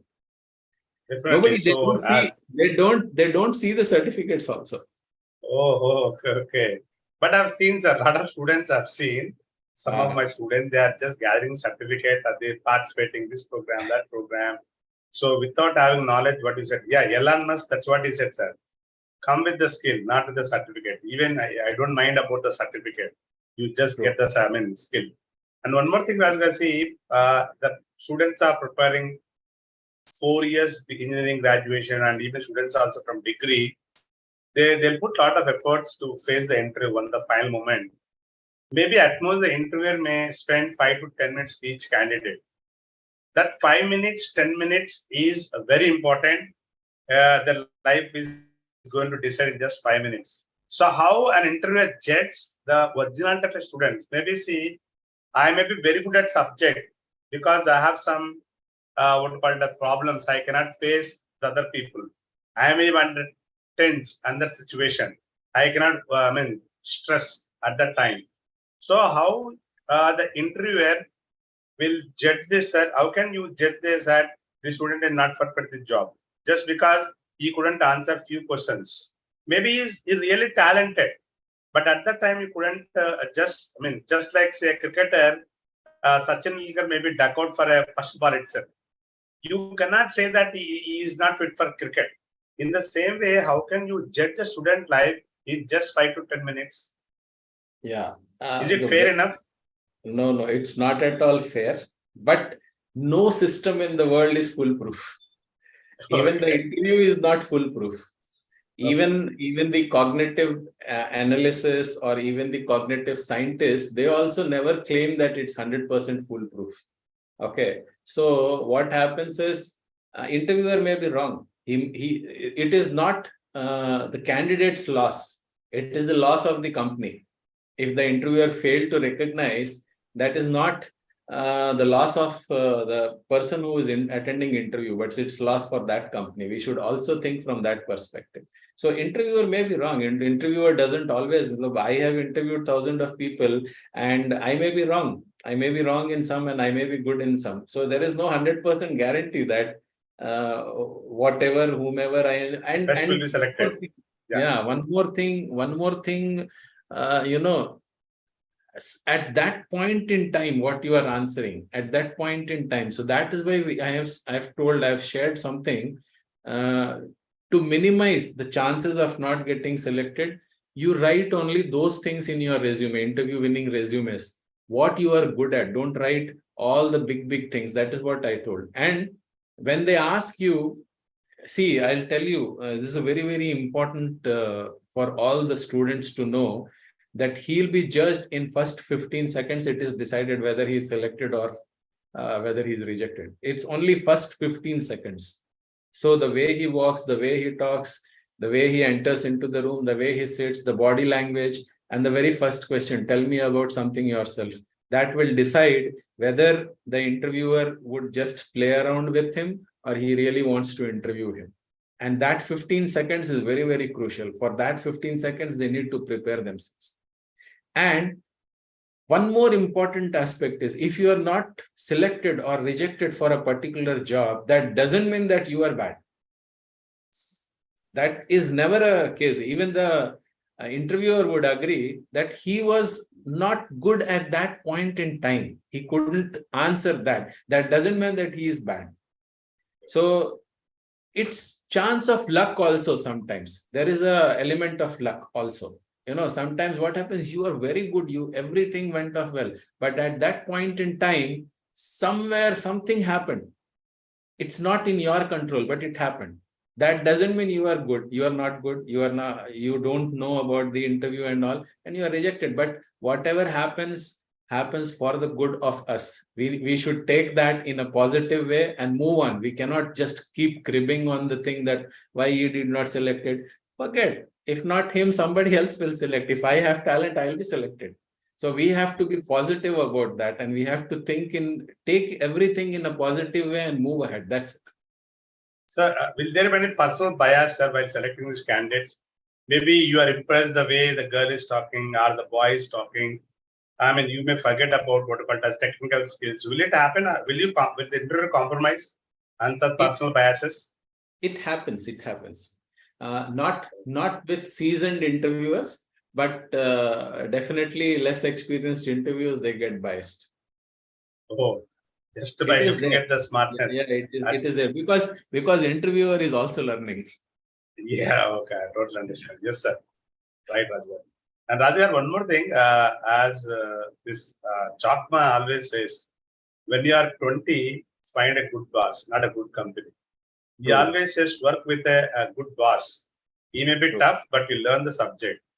True. And how true it is, Rajgar, how much you recommend the students? I always tell them, don't look for money, don't look for position, don't look for fancy titles. Look where you can learn more, because that is the foundation years for you. And once you are getting hold of those skills, you need not search jobs will search you. Yes, definitely. That is So, very important. yeah, the problem is with the nowadays society, the students, campuses, now everybody wanted to get into the top 5 companies. Okay. And if they fail to select for that company, parents are thinking bad about them. And I always say that, sir, not the students who are selecting for JEE Mains, Advanced and NEET, they're not the only best students in India. There may be a fraction of the students who are good at managing the stress. And sir, recently also I came to an article, one of the students from maybe Madhya Pradesh somewhere, that they were selected by a Netherlands company for 1.38 crores. He is from an ordinary MBA college. Yeah. He's not from IIT, he's not from IIM. See, so as you said, if you really have a skill, yes, people will come and find. But sir, how much value you give to the brand of that institution? For example, you are interviewing a student from IIT from a local college. How much weightage that branding of institution have, sir, in getting a job? Personally, I don't have any biases, whether it is IIT or whether it is XYZ college. I don't have any biases. I look at what the skill the student is having. If he is good, if he is confident enough, if he is truthful, if he is having the skill that is required to do the job, that is enough for me. Okay. But a lot of people, sir, yeah, understand.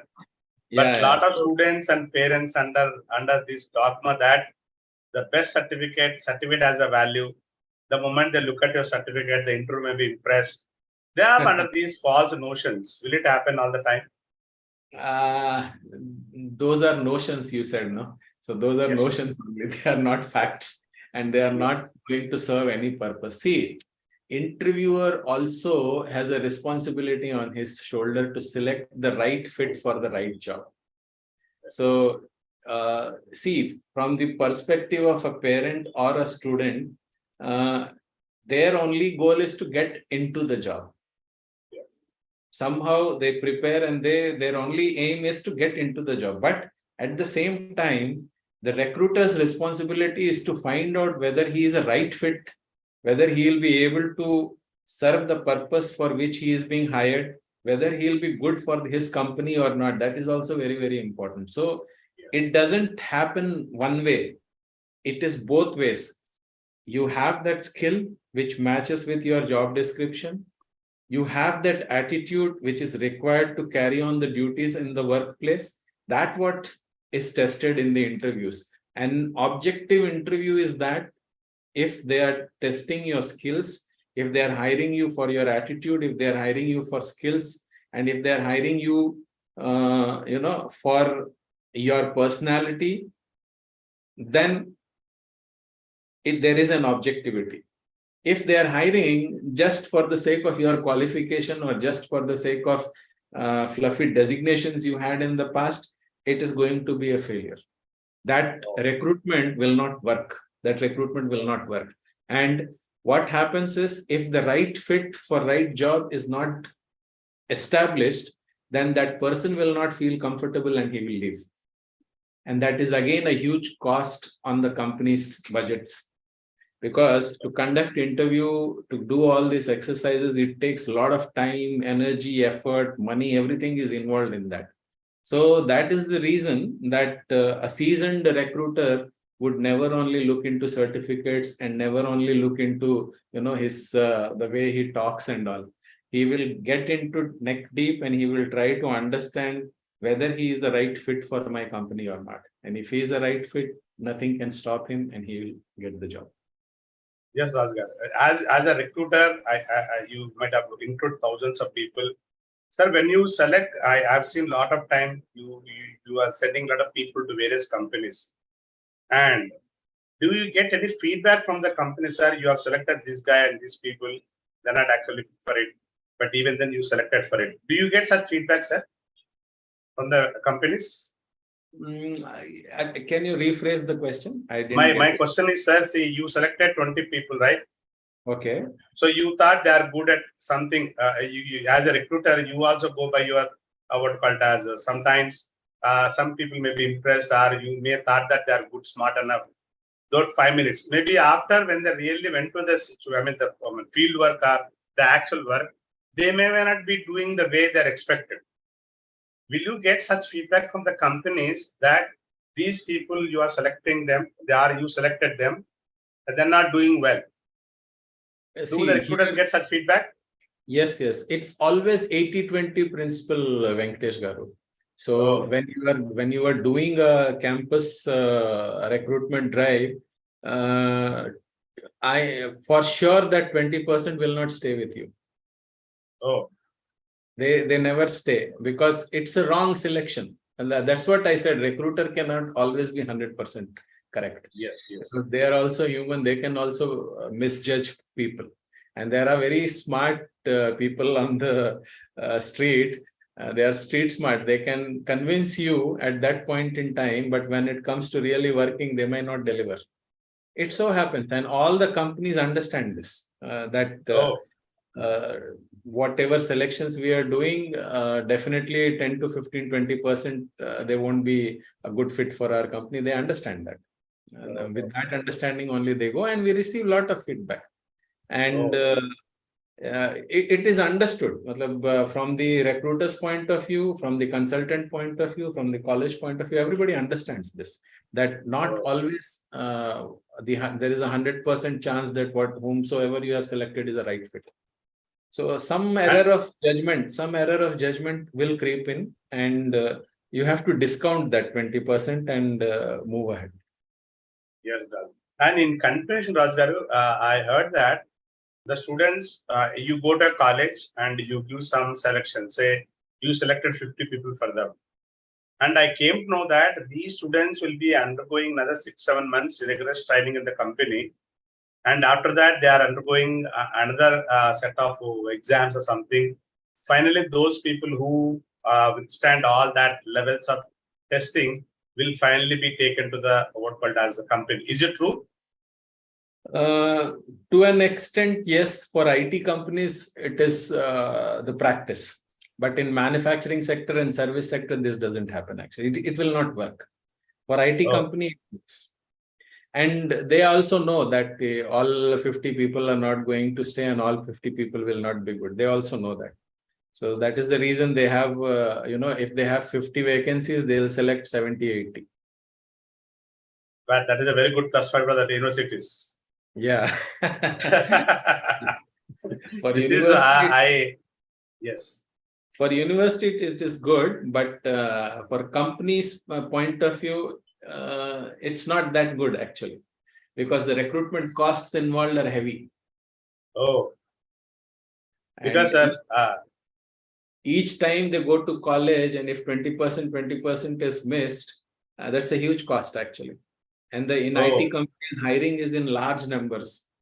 So they also know that they cannot rely upon 100% foolproof system. Even if we do everything, some amount of weed will get into the grass. Yes, definitely. So Yeah, that is yes, there. certainly.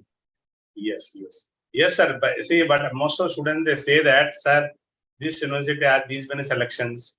Oh, okay, that's why that's a very good university.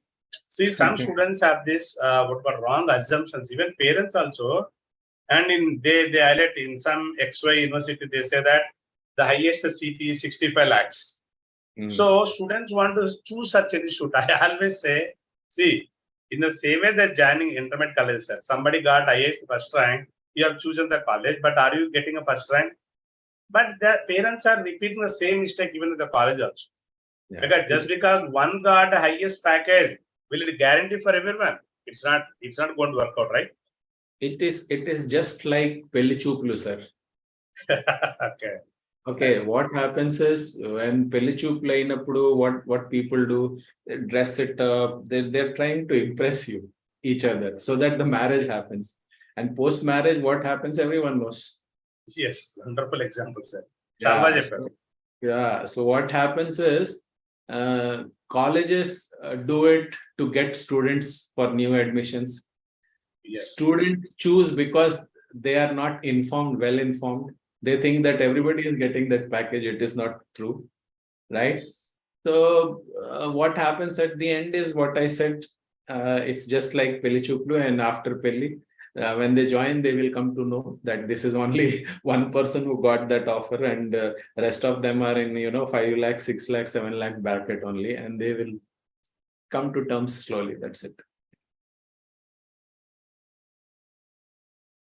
I think you got stuck. Rajgar, one last question before we end up, sir. We have stretched so much. We have taken your time a lot. Thank you so much.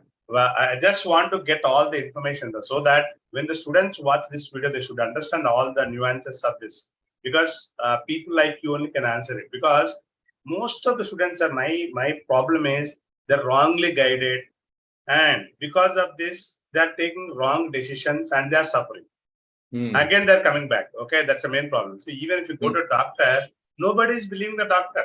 They are going for second opinion. The same thing happened that now because of too much of information, parents are doing a lot of research and they end up in a wrong decision. That is also a problem. They're not approaching the right people. They are falling prey to some of these wrong advertisements. And some colleges say that we are going to give 100% placement. Then I understood the 100% placement means the placement that was given to the students who passed the exam, not all the students who enter into the college.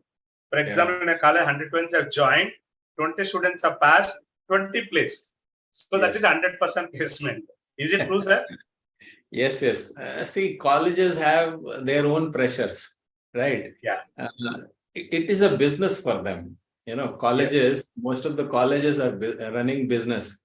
So what they do, they project themselves that they are doing something great. Okay. Why they are doing it? They are doing it just for the sake of next year admissions. 100%. That is the only thing. And these all practices are prevalent left, right, center, everywhere it is there. Including I can tell you, including IITs and IIMs also it is there. Oh, okay. Not only tier 2, tier 3 colleges, but even IIMs do it. IIMs, IITs also do it. Not the figures what they claim that they've got this, they've placed that. That means what? Some colleges say eligible students, 100% eligible students placed. Okay, and that means if somebody is having backlog, he didn't get placement. And there will be, out of 100 students, 40 are having backlogs. So only 60% placed. But they will claim that 60% are eligible. So 100% eligible students are placed. It's all advertising. It's all gimmicks. And I don't believe that, any particular college or any particular institution can shape you. If you are good at studies, if you are good at working hard, and if you are good at understanding the dynamics of the market and preparing yourself well, a person from Srikakulam backward district whose father is a poor farmer, he can also become collector, and even a collector's son can become a beggar. So Yes, 100%. there is no correlation anywhere. Yes, yes, It, yes. it entirely depends upon individual. It doesn't depend upon college. It doesn't depend upon a good teacher is a good teacher. I can understand, but maybe he is not good student. Yes, So 100%. what is more important here is how or what he is learning, how prepared he is, how informed he is, and how he is taking decisions, and who is the company he is keeping with. That is more important. Yes, Because sir. all these things will lead him to right place, right time, right job, and right package. Yes, definitely, sir. Yes. Some people think that the people who are in US are much smarter than Indians in technology, but it's not correct. It's We not. know technology better than people in US. Right? They Just come. because available. Yes, sir. US I've people seen. come here. US people Yes. come here to know, seek the technology. Yes, And yes. ISRO is better example. Definitely, definitely. I've seen that some. See, maybe I am maybe better equipped with the technology than some of my friends in US. So it's all we cannot generalize it. And one proof, sir, I've seen a lot of the rural students are doing better than the students from Vizag. And Yes. we are under one impression that if I put my kid in this school, he's going to be the best. No, it's not happening. Because if that is the case, all the ranks should come from that best school, right? True. So, yes, sir. Even I have seen a lot of parents and students that believe that if I put my student in this college or in this campus, in this batch, they're going to rock. No, it's not that. And last of if you look at the recent 10th class and 12th class results, the toppers, if you look at the backgrounds of the parents, really I was amazed. So, as you said, really talents matters. The place is not doesn't matter. And Rajgar, one more thing, when you have included both boys and girls, and which have more that balance when they come to interview. Girls are better, I mean, they are doing better than boys, or the boys are doing better, or both of the same. Is there any bias, I mean, gender difference? I didn't find I didn't judge based on the gender. Actually, when I conduct interview, I give equal weightage. So I have never privy to any information where I can say that no, all the girls are good, all the boys are bad, or all the boys are very good, all the girls are bad. No, everybody has their own knowledge, their skill. The world is open now, and the entire world is looking for talent. So basically what happens is how good you are. That is what matters. Whether you are a boy or a girl doesn't matter at all. Okay. And my point is, do they have that emotional balance? In the exams, what happens is girls are emotionally weak when they write exam. They take personally, even if they get 2 months late, they start crying. Boys, they don't do it. But will it happen the same way in interview? That's my question. Yeah, I understood the question, but we cannot generalize, Venkatesh Garu. Oh, what happens is, okay. all the girls, we cannot say that all are equally emotionally balanced, or we cannot say that all are poor. So there is also all good, bad everywhere is there. Boys are good, bad, girls are good, bad, girls are good in emotional, some girls are not unstable. So it is there. Like it is see how lucky you are when you are in selection process, how best candidate you get that day is what matters for a recruiter. And we cannot generalize, we cannot say that no, all girls are emotionally strong. And we cannot say that all boys are emotionally weak. We cannot say that. So some of the boys are very, very good. Some of the girls are very, very good. Some of the girls are very, very poor. Because it depends upon the circumstances. It depends upon their upbringing. It depends upon their family values. Lot many things comes into play. And on the surface, what we are seeing is this much only, tip of the iceberg. But entire There is a lot of so a lot of so we cannot generalize, we cannot say. I always tell people, never generalize anything. Circumstantial things are very, very different from what it appears on the surface. Yes, Rajgar, I do agree. I'm just asking a question. recently when when we conducted one webinar for NEET exam, and we invited one of the topper, the girl who scored 705 marks. Her name is Aditi sir. She's from Hyderabad, and both her parents are doctors. Okay. And she was talking like, this is very smart. I can guess that. And as he is from Oak Ridge International School from Hyderabad, she was so smart. I can understand. And as what is the, why you wanted to become a doctor? She said, my parents are doctors, but they insisted me that don't go for medicine because very stress and you will not enjoy it or some person. Then she said that I'll get a better rank than you. She challenged her parents and she prepared during the pandemic, sir. And that girl scored 705 marks out of 720 NEET exam. See, I really surprised. She challenged her parents and she said that I'm going to get a better seat than you and I'll be a better doctor. So some girls are exceptionally well.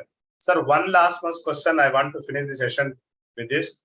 What is your suggestion for the students who are rejected in the interviews? Is it the end of the life, or there are so many options available for them? There's nothing called end of life. There's always hope. There's always look the positive side. Don't look the negative side. So looking at the negative side doesn't solve any purpose. Looking at the positive side, looking at the openings, looking at the aspirations, looking at your motivation, looking at the brighter picture will always keep you motivated and keep moving. One interview failure is nothing in life. And you interview any successful person in the world, no one will tell you that I just passed every time, and I grew. He must have failed 1,000 times before he get there. So failure is a part of process. It is not something to be, saying that, no, it is bad or something. No, you learn. Abdul Kalam always used to say, fail means first attempt in learning. Yes. And I'm very, very with that statement. Fail is first attempt in learning. That's it. You learn now how not to fail. That's it. Yes, sir. The problems are the problem with the society, sir. The people expectations, right? See, the moment you join BTech, everybody expect that you should get a job. And one popular question that I forgot to ask, I read many times. Whenever somebody goes to an interview, they ask for experience, right? Do you have any experience? Without giving an option, how a candidate get an experience? That's a popular question, most of you. So, what is the answer for it, sir? It lies within us only. You have been given n number of opportunities to get experience, but you did not get. First year, you could have done apprenticeship. Second year, you could have done internship. Third year, you could have just gone to some college. All these count as an experience. Experience doesn't mean an employee only. Experience means learning on that. So if you have a learning of 6-7 months, that's an experience for you. Now I got it. Yes, sir. And most of the students, what they do is they just buy the project report and submit and put it in the CV that I have done this internship, which is very bad, which is very sad, which is very bad. I often talk to many industrialists. They often say that I get student with 70% marks and even they don't know basics of that subject. Yes. So it is, see what the society or what the education system where it failed to deliver is not keeping an objectivity to the requirement of the society. It is just made as if you get 70-80% that you are superior, and if you get 40% you are inferior, which is not at all correct assessment. That is only marks mongering. That's it, nothing else. So I never go for percentages. When I go for interviews, I never ask for 60%. Maybe there are people at 30-40% also who are very good. Who knows? So even interviewers are sometimes biased. So that's the main problem. They'll be carried away. Yeah, seasoned interviewers never get biased.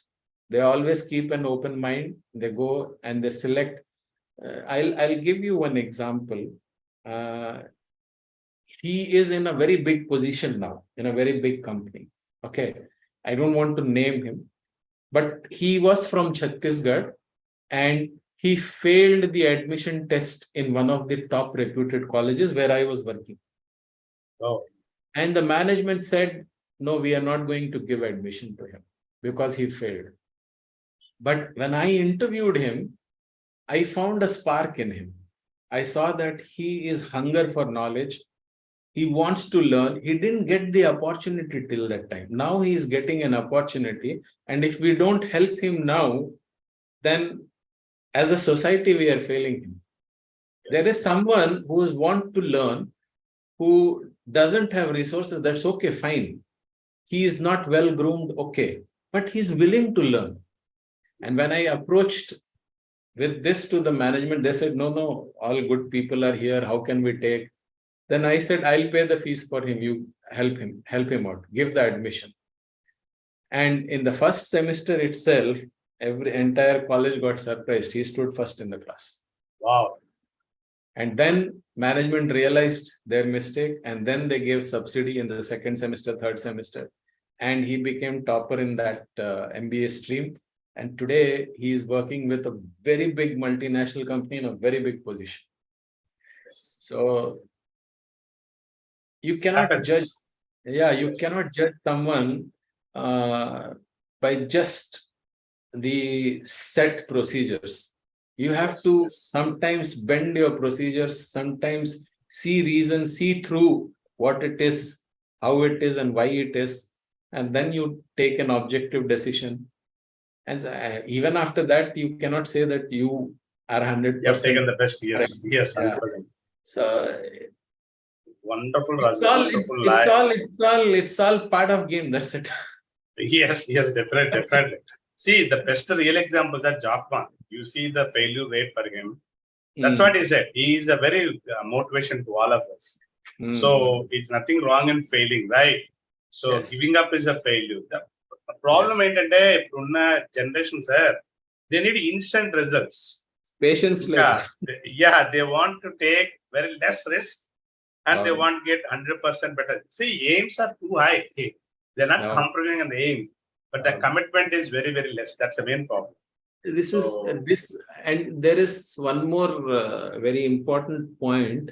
See, when the society where you live in is growing in terms of economy, in terms of finances, these all things are bound to happen.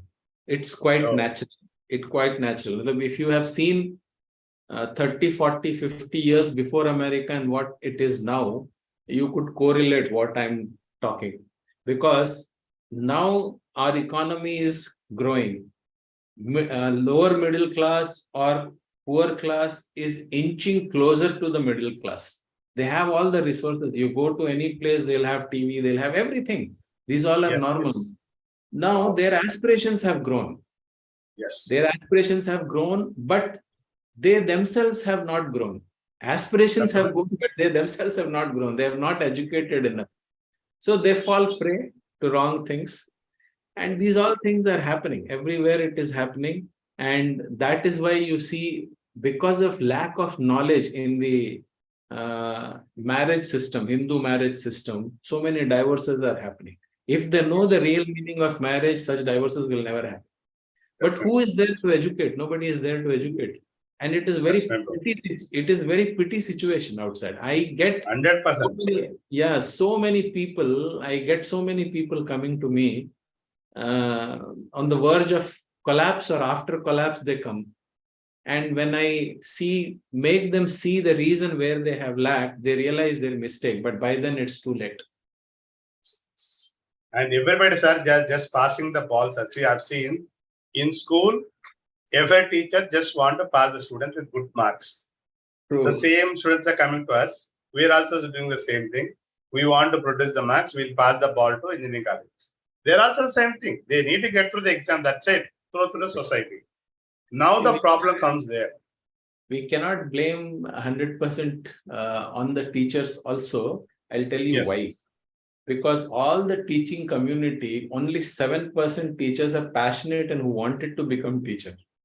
Yes, definitely. 93% people, they are just teaching because they could not find anything, they are teachers. So Yes, there yes, lies the difference. There lies the Yes, difference. definitely. So that 7% teachers will guide you properly. All other Definitely. 93% people, they are like this, okay, chalo baba, ho That's gaya what- kaam. Yeah, definitely, sir. There is a man called Harry K. Wong, sir. His parents wanted him to be a brain surgeon. Okay. And but he became a teacher. When the parents asked him, he said that and now I became a teacher, which is much better than a brain surgeon. So that's what he says. So most of the people come to teaching just because it's a job. So if the people come just as a job, they do nothing as a teacher. So definitely, sir. And one more thing, sir, in the future, we are going to see the biggest what called a demand for the teachers, because as you said, there will be teachers available. Okay. But the one who have commitment, those who want really change the people, we are going to see this is going to be antique what the peace. Okay, definitely we are going to be. This is one issue we are going to face. Thank you so much, Rajgar. It's a wonderful talking to you. And we just spoke in length about the various, I just intentionally did it. I want to squeeze as much as we can so that our student community will benefit from your knowledge. And definitely, let's hope this session will help a lot of students. It is like a guide for all of them. Whenever they need a help, they just watch a video, they'll understand everything. Thank you so much, Rajgaru, for your time, energy, and sorry to what called as extend the session beyond expected. No, it's okay. See, it's a mutual thing, I'm passionate about this thing, so I don't mind time. When you are passionate about something, you don't look at the time.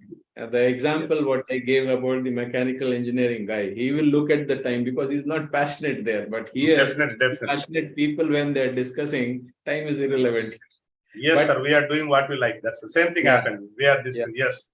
Even if I want to conduct for 1 hour, I'll conduct only for 1 hour. Okay. So that's what we say. Thank you so much, Rajgar. We want to have your association in the future. We need your services. We need your guidance. We need your mentorship. And definitely when the new platform comes, you have a better role to play and we can reach to more students and definitely the society need people like you. Thank you so much, Rajgar.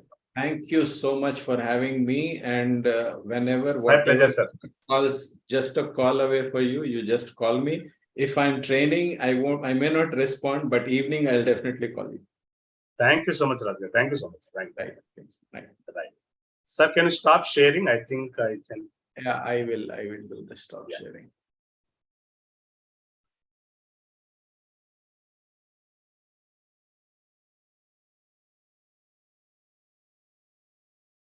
If possible, please, if you can share the PPT, sir, it will be useful for the students also. I'll send it to you on the WhatsApp. Thank you so much, Rajgar. Thank you so much. Okay. Right.